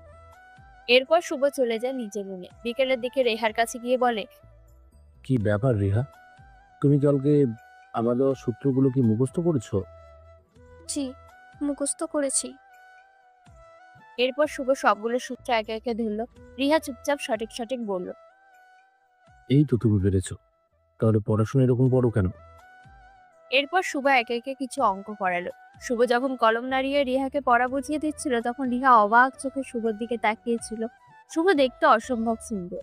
রিয়া শুধু তাকিয়েছিল তার মুখটার দিকে। মনে মনে বলল, কে পারে এরকম একটা ছেলেকে হাতছাড়া করতে? কি অদ্ভুত তার চাহনি, এই মায়াবী তার চেহারা। আমি তো ওর চোখের দিকে তাকালে নিজেকেই হারিয়ে ফেলি। শুভ পড়ানো শেষ করে নিজের রুমে যায়। দেখতে দেখতে একটা মাস কেটে যায়। শুভ জোর করে রিহাকে পড়ায়। রিহা আগের মতো দুষ্টামি করে না। আজ শুভ রাসেলের কাছে যাবে। তার কাছে গিয়ে আজ থেকে সে সেনাবাহিনীর ট্রেনিং শুরু করবে। সকালে নিজের রুমে সাবান নিয়ে বের হয়েছিল। আয়নার সামনে দাঁড়িয়ে একটা টাওয়াল পরে দাঁড়িয়েছিল। রিহা শুভর প্রেমে পাগল হয়ে গেছে এই 1 মাসে। শুভ আজ থেকে ট্রেনিং এ যাবে, তাই রিহা সকাল সকাল চা নাস্তা নিয়ে শুভর রুমে আসলে। শুভর রুমে ঢুকে শুভকে এভাবে দাঁড়িয়ে থাকতে দেখে রিহা চিৎকার করে উঠল। শুভ হঠাৎ করে এমন চিৎকার শুনে দৌড়ে গিয়ে মুখটা চেপে ধরল। এই, এরকম চিৎকার করো কেন? শুভর খালি গা থেকে টুকটুক করে জল গড়িয়ে পড়ছিল। শুভ রিহার মুখ চেপে ধরা অনেকটা কাছে চলে এসেছে। রিহা শুভকে এইভাবে অনুভব করে নিঃশ্বাস ভারী হয়ে আসছিল। শুভ হঠাৎ করে ছেড়ে দিয়ে কিছুটা পেছনে চলে গেল। রিহা ছাড়া পেয়ে জোরে জোরে শ্বাস নিতে নিতে বলল, কি ব্যাপার, আপনি আমাকে মেরে ফেলবেন নাকি? আর সকাল সকাল এভাবে দাঁড়িয়ে থাকলে তো যে কেউ দেখেই চিৎকার করবে। শুভ এতক্ষণে নিজের গায়ের দিকে খেয়াল করলো। এবার শুভ চিৎকার দিয়ে উঠল। রিহা শুভর এমন অবস্থা দেখে হাসছিল। শুভ তাড়াতাড়ি একটা শার্ট আর প্যান্ট নিয়ে ওয়াশরুমে চলে গেল। এই ছেলে, তুমি কি বুঝো না? তোমাকে এই অবস্থায় দেখলে আমি নিজেকে কন্ট্রোল করতে পারি না। ইচ্ছে করে তোমার মোহমায়া হারিয়ে যেতে। শুভ শার্ট প্যান্ট পরে বেরিয়ে এসে নাস্তা করে বেরিয়ে পড়ে রাসেল সাহেবের সাথে দেখা করার জন্য। সেখানে পৌঁছে কিছুটা ভয় পেয়ে যায় শুভ। শত শত ছেলে মেয়ে সবাই নিজের জীবন উৎসর্গ করতে চায় নিজের দেশের জন্য। সবার মধ্যে কি শুভ নিজেকে প্রমাণ করতে পারবে? শুভ রাসেল সাহেবের অফিসের ভিতরে গেল। রাসেল সাহেব শুভকে দেখে হাসি মুখে অভিবাদন জানালেন। এগিয়ে এসে শুভকে বললেন, কি ব্যাপার শুভ, কেমন আছো? জি স্যার, অনেক ভালো। আপনি? আমিও ভালো আছি। এরপর রাসেল সাহেব শুভকে নিয়ে গেলেন একটা জায়গায়। অনেক অফিসার সেখানে উপস্থিত। শুভকে অনেক পরীক্ষা নিরীক্ষা করা হলো। শুভ সব রিচুয়াল খুব মনোযোগ দিয়ে করছিল। এরপর তাকে বসিয়ে রাখা হয় একটা জায়গায় প্রায় 3 ঘন্টা। বিকাল হয়ে গেছে, তখন রাসেল সাহেব এসে বললেন, শুভ, তোমার জন্য একটা সুখবর আছে। কি সুখবর স্যার? তুমি তো সিলেক্ট হয়ে গেছো, আগামীকাল থেকে ট্রেনিং শুরু। শুভ তখন খুশিতে নির্বাক হয়ে গিয়েছিল। রাসেল সাহেবকে বিদায় জানিয়ে বাসায় আসে। রিহা তখন টেনশনে মরে যাচ্ছিল। শুভকে আসতে দেখে দৌড়ে কাছে গিয়ে জিজ্ঞেস করলো, আপনাকে কি সিলেক্ট করা হয়েছে? আঙ্কেল কি বললো? তোমাদের দোয়ায় আমি সিলেক্টেড হয়েছি। কাল থেকে ট্রেনিং শুরু। মূলত আঙ্কেল বলে দেওয়াতে রাসেল সাহেব একটু তাড়াতাড়ি আমার সবকিছু করেছিলেন। আচ্ছা, বুঝতে পারছি। এখন খেতে আসেন তাড়াতাড়ি। শুভ খাওয়া দাওয়া করে রুমে গিয়ে বিশ্রাম নিল। সন্ধ্যের পর শুভ রিহার রুমে গেল। রিহা তখন বই নিয়ে নাড়াচাড়া করছিল। শুভকে দেখে অবাক হয়ে বলল, আরে, আপনি আজকেও পড়াতে চলে এসেছেন? আচ্ছা, আপনার কি বিশ্রামের প্রয়োজন নেই? কাল থেকে আপনার এত বড় একটা কাজ শুরু হচ্ছে, আর আপনি আজকেও আমাকে পড়াতে এসেছেন? আমাকে না জ্বালালে কি আপনার শান্তি হয় না? কথাগুলো একদমই বলে যাচ্ছিল রিহা। আর শুভ রিহার মুখের দিকে তাকিয়েছিল। অসম্ভব সুন্দর মেয়েটার সাথে তার দুষ্টুমি আর নানা রকম আজব কাজ কারবার শুভকে আরো মুগ্ধ করে। শুভ হয়তো নিজের অজান্তেই তাকে পছন্দ করে ফেলেছে। রিয়া অবশ্য মনে মনে চাইছিল শুভ যাতে তাকে পড়াতে আসে। শুভকে এক মুহূর্তে না দেখলে এখন তার আর ভালো লাগে না। এত সব কথা বাদ দাও। আর 10 দিন পরে তোমার পরীক্ষা। যদি এইচএসসিতে ভালো রেজাল্ট না করো তাহলে ভালো ভার্সিটিতে চান্স পাবে না। আমি পড়াশোনাই করব না, রেজাল্ট খারাপ হোক বা ভালো হোক। কেন? পড়াশোনা না করে কি করবে? পড়াশোনা না করলে তোমাকে তো বিয়ে দিয়ে দেবে আঙ্কেল। ক্ষতি কি? তাহলে যে বিয়ে করে নিব। ও মা, তাই নাকি? তাহলে তো ভালোই মনে হয় পড়াশোনার ফাঁকে ফাঁকে লাইন মারাটাও ভালোই শিখে ফেলেছ। এখন কি পছন্দের মানুষকে বিয়ে করবে? রিহা মুচকি হেসে মনে মনে ভাবলো, পড়াশোনার ফাঁকে ফাঁকে লাইন মারাটা তো আপনিই শেখালেন। আপনাকে না দেখলে আমার যে এখন আর এক মুহূর্তও ভালো লাগে না। প্রতিটা মুহূর্তে আপনাকে আমি চোখের সামনে দেখতে পাই। শুভ তখন রিহার সামনে হাত নেড়ে বলল, আরে এত তাড়াতাড়ি স্বপ্নে গেলে চলবে না। আগে পড়াশোনা করো, তারপর না হয় পছন্দের মানুষকে বিয়ে করবে। আগে তো পরীক্ষাটা দাও মনোযোগ দিয়ে। রিহা তখন বিরক্ত হয়ে বইটা বের করলো। বই বের করে শুভর হাতে দিল। শুভ বই হাতে নিয়ে অঙ্ক করাচ্ছিল। তখন তার পায়ে একটা নরম কিছু অনুভব করলো। শুভ নিচের দিকে তাকিয়ে দেখে তার পায়ের উপর রিহা পা তুলে বসে আছে। শুভ তখন রিহার দিকে তাকিয়ে বলল, এই, এটা কি হচ্ছে? রিহা না জানার ভান করে বলল, কোনটা কি হচ্ছে? তুমি আমার পায়ের ওপর পা তুলছো কেন? আসলে নিচের ফ্লোরটা অনেক ঠান্ডা, এর চেয়ে আপনার পাটা অনেক গরম আছে, তাই আপনার পায়ের উপর পা তুলে বসে আছি। ফ্লোর ঠান্ডা? তাহলে তো মোজা পরে বসতে পারতে। আমার পায়ের ওপর পা তোলার দরকার কি? আপনি একটু বেশি কথা বলেন। আপনি আমাকে পড়াতে এসেছেন, পড়িয়ে চলে যান। আমি কোথায় পা রাখবো না রাখবো সেটা আমার বিষয়।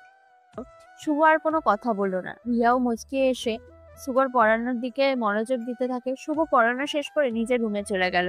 কাল থেকে তার জীবনে নতুন একটা সূর্য উঠবে, নতুন দিন তার জন্য অপেক্ষা করছে। হয়তো সেই নতুন দিনে সে নতুনভাবে বেঁচে থাকবে, নয়তো বা সেখানেই তার সব স্বপ্ন ধূলিসাৎ হয়ে যাবে। শুভ এক্সাইটমেন্টে রাতে ঘুমাতে পারছিল না। পরের দিন সকাল হতে রিহা লাফ দিয়ে বিছানা থেকে উঠল। আজ থেকে তো শুভর ট্রেনিংয়ে যাওয়ার কথা, তাহলে আমি এখানে শুয়ে আছি, আমাকে তো তাড়াতাড়ি উঠতে হবে। রিহা তাড়াতাড়ি করে উঠে কিচেনে গেল, গিয়ে নাস্তা বানানো শুরু করলো। ফজরের নামাজ পড়ে ড্রয়িং রুমে বসে খবরের কাগজ পড়ছিলেন রহমান সাহেব। শুভ অনেক রাত পর্যন্ত চিন্তায় কাটিয়েছে, তাই সকাল সকাল উঠতে পারছিল না। রিহা তার বাবাকে চা দিয়ে হাতে নাস্তা নিয়ে শুভ রুমের দিকে গেল। রুমের বাইরে দাঁড়িয়ে কতক্ষণ গলা দিয়ে শব্দ করলো, কিন্তু ভিতর থেকে কোনো রেসপন্স পেল না। কালকের ঘটনার জন্য আজকে রুমে ঢোকার আগে এমনটা করছিল রিহা। রিহা কোনো কিছু না ভেবে শেষে রুমে ঢুকে গেল। রুমে ঢুকে দেখলো শুভ এখনো শুয়ে আছে। রিহা কিছুটা রেগে গিয়ে শুভর কাছে গেল। আমি ওনার জন্য সকাল সকাল উঠে নাস্তা বানালাম, আর উনি কিনা এখনো শুয়ে আছেন। এই যে মিস্টার, স্যার, এই বান্দর। বলে শুভকে ধাক্কা দিচ্ছিল রিহা। শুভ তখন লাফ দিয়ে উঠল। এই কে? তুমি কেন আমাকে এভাবে ধাক্কা দিচ্ছ? আজকে থেকে না আপনার ট্রেনিং শুরু, 8টা বাজতে চললো, আপনি এখনো শুয়ে আছেন? ও মাই গড, 8টা বেজে গেছে। শুভ তাড়াতাড়ি উঠে ওয়াশরুমে গিয়ে ফ্রেশ হয়ে আসলো। এসে নিজের জামা কাপড় পরে রেডি হয়ে নিল। রিহা তখন নাস্তা নিয়ে শুভ রুমে বসেছিল। শুভ চলে যেতে চাইলে রিহার সামনে দাঁড়িয়ে বলল, রেডি হয়ে কোথায় যাচ্ছেন? নাস্তাটা করে যান। অনেক লেট হয়ে গেছে, 9টার আগে পৌঁছতে হবে। এখন নাস্তা করতে পারবো না, একেবারে বিকালে এসে খাবো। কি বললেন? আমি এত কষ্ট করে সকাল সকাল উঠে আপনার জন্য নাস্তা বানালাম, আপনি কিনা না খেয়ে চলে যাবেন? এই নাস্তাটা শেষ না করলে আপনাকে খুন করে দিব। শুভ বুঝতে পারলো আজ নাস্তা না করে গেলে তার খবর আছে, তাই তাড়াতাড়ি করে নাস্তা করে নিচে আসলো। নিচে এসে রহমান সাহেবকে বলল, আঙ্কেল, আজকে থেকে আমার নতুন দায়িত্ব শুরু। আপনি দোয়া করবেন যাতে আমি আপনাদের আদর্শে নিজেকে গড়ে তুলতে পারি, সকল বাধা যেন ধৈর্যের সঙ্গে পেরিয়ে উঠতে পারি। রহমান সাহেব তখন সোফা থেকে উঠে শুভর পিঠে হাত দিয়ে বলেন, জানি বাবা, তুমি পারবে সব সময় আমার বলা কথাগুলো মনে রাখতে, সেটার উপর নিজের জীবনকে পরিচালনা করবে, দেখবে তুমি সফল হবে। শুভ এরপর সবার কাছ থেকে বিদায় নিয়ে চলে গেল রাসেল সাহেবের কাছে। বাড়ি থেকে ট্রেনিং গ্রাউন্ড বেশি দূরে না, প্রায় 20 মিনিটের রাস্তা। শুভ তাড়াতাড়ি করে গিয়ে সেখানে প্রস্তুত হলো। প্রথমে দৌড় শুরু হলো। শত শত নতুন ছেলেদের সাথে দৌড়াতে প্রথম প্রথম ভালো লাগলো তার, কিন্তু প্রায় 5 মিনিট পর সে ক্লান্ত হয়ে গেল। এরকম দৌড়ানোর অভ্যাস নেই তার। হঠাৎ করেই শুরু হওয়ায় কিছুটা ক্লান্ত হয়ে গেল, কিন্তু পেছন থেকে হুইসেলের আওয়াজ আসছিল। শুভ ক্লান্ত শরীর নিয়ে নিজের সর্বোচ্চ শক্তি দিয়ে দৌড়ে যাচ্ছিল। এরপর তাদেরকে একজন অফিসার এসে সবকিছু বুঝিয়ে দিলেন কিভাবে নিয়ম মাফিক চলতে হবে, রুটিন অনুযায়ী খেতে হবে, রুটিনের বাইরে কিছু করা যাবে না। শুভ সব নিয়ম কানুনের ভিতর চলতে পারবে তো?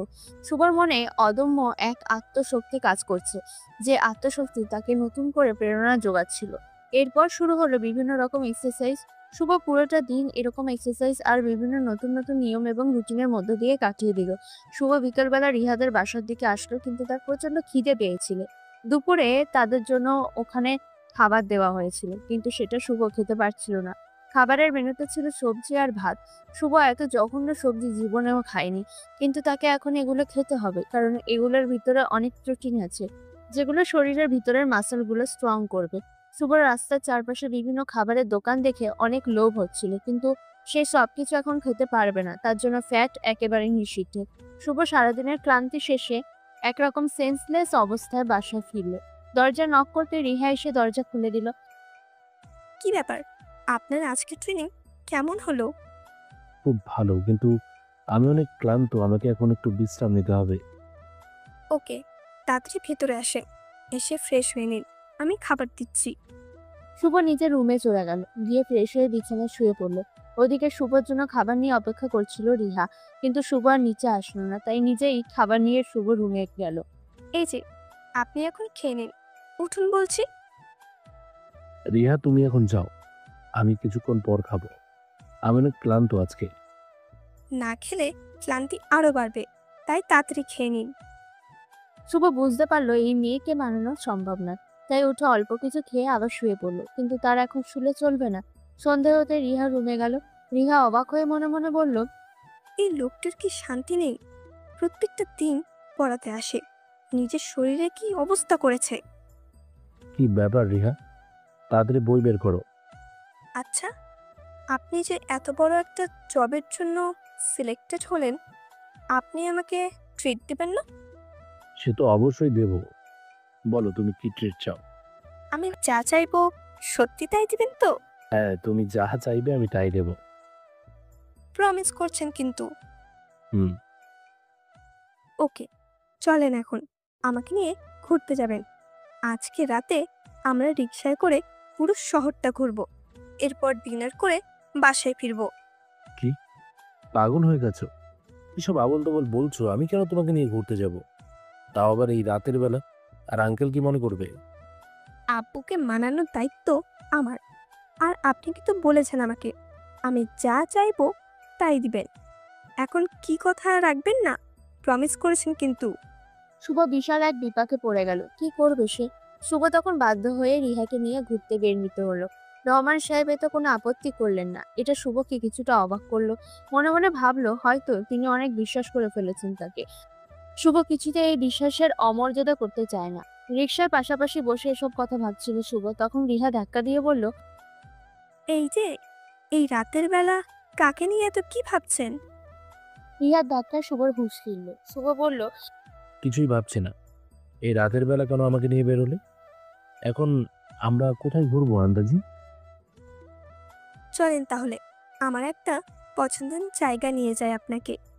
এরপর রিহা শুভকে নিয়ে একটা সুন্দর রেস্টুরেন্টের সামনে গেল। শুভ এত দামি একটা রেস্টুরেন্ট থেকে কিছুটা লজ্জা পেল, কারণ তার কাছে বেশি টাকা নেই যে এই রেস্টুরেন্টে ডিনার করাবে। তবুও রিহা ওকে টেনে ভিতরে নিয়ে গেল। রেস্টুরেন্টটা অনেক সুন্দর। চারদিকে নানা রকম লাইটের মধ্যে ছাদের মধ্যে খাবারের ব্যবস্থা করা হয়েছে। পুরো ছাদটাকে অনেক সুন্দর করে সাজানো হয়েছে। অনেক যুবক যুবতী সেখানে বসে আছে। শুভ তাদের মধ্যে একটা টেবিলে রিহাকে নিয়ে বসলো। চারপাশে সবাই নিজের প্রেমিকা অথবা বউ নিয়ে এসেছে, আর সে তার ছাত্রীকে নিয়ে এসেছে। এই যে এই জায়গাটা কি সুন্দর না? হ্যাঁ, খুব সুন্দর জায়গা। কিন্তু তুমি সবসময় আমাকে এই যে বলে ডাকো কেন? আমার তো নাম আছে শুভ। তাহলে এই যে বলে ডাকার দরকার কি? আপনি তো আমার টিচার, তো আপনাকে কিভাবে নাম ধরে ডাকবো? তাহলে টিচারকে যেটা বলে ডাক, স্যার বলে ডাকবে। এই যে কথাটা শুনতে আমার খুব খারাপ লাগে। ওকে স্যার, এখন থেকে স্যার বলেই ডাকবো। এখন বলেন কি খাবেন স্যার? তোমার যা ইচ্ছা অর্ডার করো, আমার কোনো পছন্দ নেই। তুমি যা খাবে আমিও সেটাই খাবো। এই যে গুড বয়ের মত কথা। এরপর রিহা অনেক খাবার অর্ডার করে। শুভ চুপচাপ দেখে যাচ্ছিল। খাওয়া দাওয়া শেষ করে রিহা কোথাও একটা চলে গেল। একটু পর ফিরে আসলো, এসে বলল, চলে আমরা চলে যাই, অনেক রাত হয়েছে, বাড়ি ফিরতে হবে। দাঁড়াও, আমি বিলটা দিয়ে আসি। বিল আমি দিয়ে দিয়েছি, আপনি চলেন বাসায় যাব। কেন? তুমি কেন বিল দিতে গেলে? আমি ট্রিট দেবো তাই তোমাকে নিয়ে আসলাম। তুমি বিল দিলে আমার ট্রিট দেওয়া কিভাবে হলো? আপনি একটু বেশি কথা বলেন। আপনি আমাকে ট্রিট দিয়েছেন কোনটা জানেন? আপনি যেই আজকের দিনটা আমাকে পড়া থেকে মুক্তি দিয়েছেন, এটাই আমার জন্য অনেক বড় ট্রিট। এখন তাড়াতাড়ি চলেন, বাসায় যাব। শুভ আর কিছু না বলে রিহার সাথে বাসায় চলে আসে। পরের দিন থেকে রিহাও কিছুটা মনোযোগী হয়ে গেল পড়ার দিকে, কারণ আর এক সপ্তাহ হাতে আছে। এরপর দু একদিন এমনিতেই চলে যাবে। এইচএসসি এক্সামটা দিতে হবে, দিয়ে তার মনের আশাটা পূরণ করবে। ওদিকে শুভ নিজের ট্রেনিং এ ব্যস্ত হয়ে গেল। দেখতে দেখতে 3টে মাস কেটে গেল। শুভ 2 মাস হলো বাসায় নেই, ট্রেনিং এর জন্য দূরে কোথাও গিয়েছে। রিহা পরীক্ষা শেষ করে প্রতিদিন রাতে শুভর জন্য অপেক্ষা করে। না জানি কোন দিন হঠাৎ করে শুভ আসে তার কাছে। প্রতিদিন শুভর জন্য কান্না করে। ওদিকে শুভ দূরে একটা শহরে অনেক কষ্টে দিন কাটাচ্ছিল। ট্রেনিং এ অনেক ভয়ঙ্কর পরিস্থিতির মুখোমুখি হতে হয় তাকে। প্রতিটা মুহূর্ত তার কাছে অনেক কষ্টকর মনে হয়। এই কয়েকদিনে সে বুঝতে পেরেছে সে রিহার প্রতি কতটা আসক্ত হয়ে পড়ছে। প্রতিটা মুহূর্তে রিহার কথা মনে হয়। কোন দিন তার এই ট্রেনিং শেষ হবে জানা নেই। কোন দিন সে রিহার কাছে ফিরে যাবে, গিয়ে নিজের মনের কথাটা বলবে, এই অপেক্ষা প্রহর গুনছিল। ওদিকে রিহার এক্সামের রেজাল্ট দেবে 1 সপ্তাহ পর। রিহা এক্সামের রেজাল্টের কথা চিন্তা না করে চুপচাপ শুধু মন মরা হয়ে ঘুরে বেড়াচ্ছিল। অনেকদিন থেকে রিহা দুষ্টুমি করা বাদ দিয়ে দিয়েছে। নিজের মেয়ের এমন শান্তশিষ্ট স্বভাব তার কাছে কেমন জানি লাগছিল। তাই রিহার সামনে গিয়ে জিজ্ঞেস করলেন, কি ব্যাপার রিহা? অনেকদিন থেকে লক্ষ্য করছি তুমি আগের মতন দুষ্টুমি করো না, আগের মতন কথা বলো না, কি হয়েছে তোমার? কিছু না বাবা, এমনিই ভালো লাগছে না। কি হয়েছে বাবাকে খুলে বলো। আমি আমার মেয়ের এমন পরিস্থিতি দেখতে চাই না। রিহা তখন কান্না করে তার বাবাকে জড়িয়ে ধরে বলল, বাবা, আমি তোমাকে একটা কথা বলি, বলো আমার কথাটা তুমি রাখবে? তুই আমার একমাত্র মেয়ে, তোর কোনো কথা কি আমি জীবনও না করেছি? তুই যেটা বলেছিস সেটাই হবে, বল কি বলতে চাস। আমি প্রমিস করলাম তোর কথা আমি রাখবো। বাবা, আমি শুভকে ভালোবেসে ফেলেছি।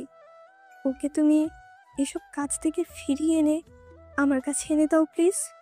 রহমান সাহেব তখন কিছুটা মুচকি হেসে বললেন, সেটা আমি অনেক আগেই বুঝতে পেরেছি, কিন্তু ও এখন নিজের কেরিয়ার গঠনে ব্যস্ত আর তোমার বয়স কম। তুমি পড়াশোনায় মনোযোগী হও। শুভ একটা ভালো পজিশনে গেলে তোমার সাথে ওর বিয়ে দিয়ে দেবে।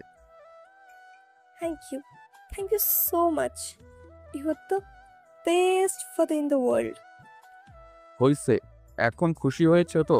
এখন আর এরকম মনমরা হয়ে থাকবে না। তোমাকে দুষ্টু মিষ্টি আর ফাজলামিতেই বেশি মানায়। কিন্তু বাবা, ও কি আর আসবে না? আমি প্রতিদিন ওর জন্য অপেক্ষা করি, কিন্তু ও আসে না। ও 10-12 দিনের মধ্যেই চলে আসবে। আমি যতদূর জানি 4 মাসের মধ্যে ট্রেনিং শেষ হয়ে যায়। ও যদি ট্রেনিংয়ে সিলেক্ট হয় তাহলে সরাসরি কমান্ডো অফিসার হিসেবেই জয়েন করবে। আমার বিশ্বাস ও অনেক পরিশ্রমী, ও সিলেক্টেড হবে। ওদিকে একদিন রাতের বেলা শুয়ে পায়ে হাত দিয়ে কান্না করছিল শুভ। সারাদিন দৌড়াদৌড়ি আর পায়ে বোট পরে থাকতে থাকতে পাটা ফুলে গেছে। পায়ে প্রচন্ড ব্যথা করছে। তার তাঁবুর ভিতরে আশেপাশের ছোট্ট ছোট্ট 18-20 বছরের ছেলেগুলোর অবস্থা আরো বেহাল।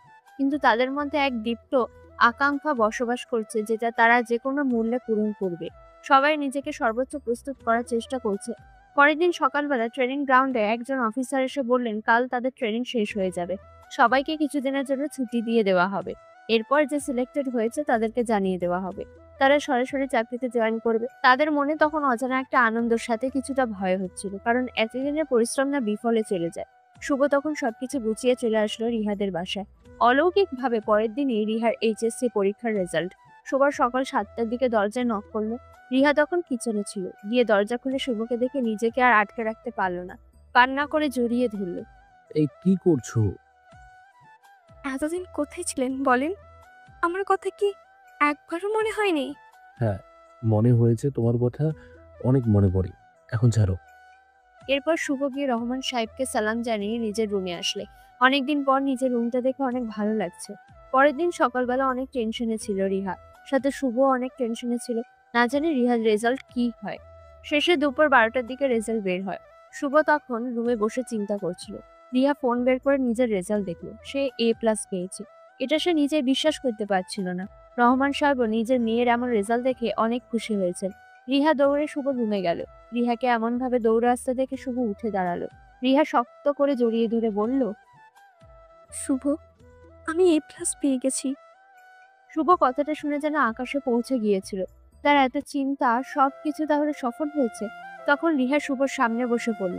শুভ অবাক হয়ে রিহার দিকে তাকিয়েছিল। রিহা তখন হাসি মুখে বলল, Will you marry me? I love you so much. I love you. What? কিসব আবল তাবল বলছো? ও আবোল তাবোল নয়, ও সিরিয়াস। আমার মেয়েটা তোমাকে অনেক ভালোবাসে বাবা। আমি চাই তুমি আমার কাছে চিরদিন থাকো। তোমার মতো একটা ছেলে পাওয়ার ভাগ্যর ব্যাপার। তুমি কি আমার মেয়েকে বিয়ে করবে বাবা? একদিনে এত সুখ কিভাবে সহ্য করবে শুভ? জীবনে মনে হয় সব থেকে খুশি আজকে হয়েছে। শুভ রাজি হয়ে গেল। এরপর দুদিনের ভিতরে রিহার ইচ্ছা অনুযায়ী তাদের বিয়েটা হয়ে গেল। 1 সপ্তাহ পর হঠাৎ করে রহমান সাহেবের কাছে কল আসলো। রহমান সাহেব কল ধরলেন। হ্যালো স্যার, আমি রাসেল বলছিলাম। হ্যাঁ রাসেল, বলো। স্যার, শুভকে জানিয়ে দিবেন আগামীকাল থেকেই জয়েন করতে, কারণ ও সিলেক্ট হয়েছে। ওকে আমার এখানে অফিসার হিসাবে নিয়োগ দেওয়া হয়েছে। তুমি সত্যি বলছো রাসেল? জি স্যার। এরপর রহমান সাহেব ফোনটা রেখে যখন রিহা আর শুভকে খবরটা জানালেন, দুজন আনন্দে আত্মহারা হয়ে গিয়েছিল। পুরো বাড়িতে যেন উৎসবের আমেজ চলে এসেছিল। শুভ তখন রহমান সাহেবের সামনে এসে বলল, আপনি না থাকলে এটা কোনোদিনও সম্ভব হতো না। আপনার কাছে আমি চিরকৃতজ্ঞ। আরে কি বলছো? বাবার কাছে কি ছেলে কোনোদিন ঋণী হয়ে থাকতে পারে? তুমি আমার ছেলে, কাল থেকে তুমি আমার নতুন দায়িত্ব গ্রহণ করবে। শুভ তখন নিজের রুমে এলো। রিহাও আজ অনেক খুশি। পরের দিন সকাল থেকে শুভ ডিউটিতে চলে গেল। সারাদিন ডিউটি করে রাতে বাসা ফিরে রিহার দুষ্টু মিষ্টি সংসার ভালোই দিন কাটছিল। দেখতে দেখতে 3টে বছর কেটে গেল। শুভ এখন আর সাধারণ কোনো অফিসার নয়, সে এখন একজন সেনাপ্রধান। সে কমান্ডো অফিসার হিসেবে পুরো দেশে নাম করে ফেলেছে। তার দুঃসাহসিক সব অভিযান আর বড় বড় সন্ত্রাসীদের এক নিমেষে ধরে ফেলার খবর প্রতিদিনই নিউজ পেপারের হেডলাইন থাকে। শুভ নিজের জন্য নতুন একটা BMW গাড়ি কিনেছে। সেই গাড়ি করে চলাফেরা করে, যেদিকে যায় সবাই তাকিয়ে থাকে তার গাড়িটার দিকে। শুভ আজ গাড়িটা নিয়ে এক বিশেষ জায়গায় যাচ্ছে। সেটা আর কোথাও নয়, তার বাবার বাসায়। প্রায় 4 বছর পর নিজের বাসায় যাচ্ছে সে। জানে না তার পরিবার এখন কেমন আছে, তারা কি তার কথা মনে রেখেছে।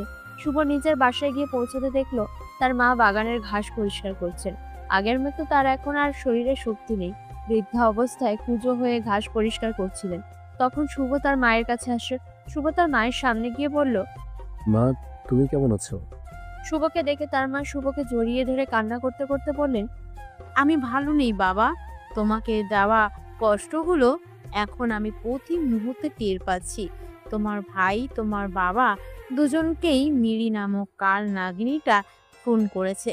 আমাকে চাকরের মতো প্রতি মুহূর্তে কাজ করিয়ে মারছে। এই বাড়িটা তোমার বাবার কাছ থেকে কৌশলে হাতে নিয়ে এখন এই বাড়ির মালিক সে। শুভ নিজের বাবা ভাইয়ের মৃত্যুর খবর শুনে কান্নায় ভেঙে পড়ল। শুভ তখন বাড়ির ভিতরে গেল, গিয়ে সবকিছু একে একে লাঠি দিয়ে ফেলে দিল। এটা দেখে মিলি এগিয়ে আসলো। শুভ আজ একা আসেনি, সাথে রিহাও আছে। রিহা তার শাশুড়িকে ধরে গাড়িতে নিয়ে বসায়। মিলি শুভকে এই অবস্থায় দেখে তাচ্ছিল্যের স্বরে জিজ্ঞেস করলো, কি রে অকর্মা, তুই এখানে কি করিস? শুভ তখন রেগে গিয়ে মিলিকে একটা থাপ্পড় বসিয়ে দিল। মিলি তখনও জানতো না শুভর ব্যাপারে। সে এগিয়ে এসে শুভকে মারতে গেলে শুভর বডিগার্ডরা দরজার বাইরে থেকে এসে তাকে অ্যারেস্ট করে নিয়ে যায়। মিলির সামনে দাঁড়িয়ে কঠিন গলায় শুভ বলল, কারোর অবস্থা নিয়ে তাচ্ছিল্য করবে না। কোনোদিন হয়তো সেই অবস্থায় একদিন তোমাকেই পড়তে হবে। এরপর মিলিকে জেলে নিয়ে যাওয়া হলো। সেখানে রিমান্ডে সবকিছু সে স্বীকার করেছে। আর শুভ তার মাকে নিয়ে রিহাদের বাসায় যায়। সেখানে তাকে নিয়ে সুখে শান্তিতে আগামী দিনগুলো কাটাবে। জীবনে আমরা পরিশ্রম করলে কোনো কিছুই আমাদের অসাধ্য নয়, তাই সঠিকভাবে পরিশ্রম করুন, একদিন সফল হবে নিশ্চিত। প্রিয় শ্রোতা বন্ধুরা, আমাদের আজকের গল্পটি এখানেই শেষ হচ্ছে। আপনাদের গল্পটি কেমন লাগলো অবশ্যই কমেন্ট করে জানাতে ভুলবেন না। এছাড়া এখনো পর্যন্ত যারা আমাদের চ্যানেলটিকে সাবস্ক্রাইব করেননি, প্লিজ সাবস্ক্রাইব করুন এবং পাশে থাকা বেল আইকনটি প্রেস করুন, যাতে সবার আগে আপনার কাছে আমাদের গল্পগুলো পৌঁছে যায়। তো বন্ধুরা, আজকের মতো গল্প এই পর্যন্তই। দেখা হচ্ছে পরবর্তী গল্পে। ততক্ষণ ভালো থাকবেন, সুস্থ থাকবেন।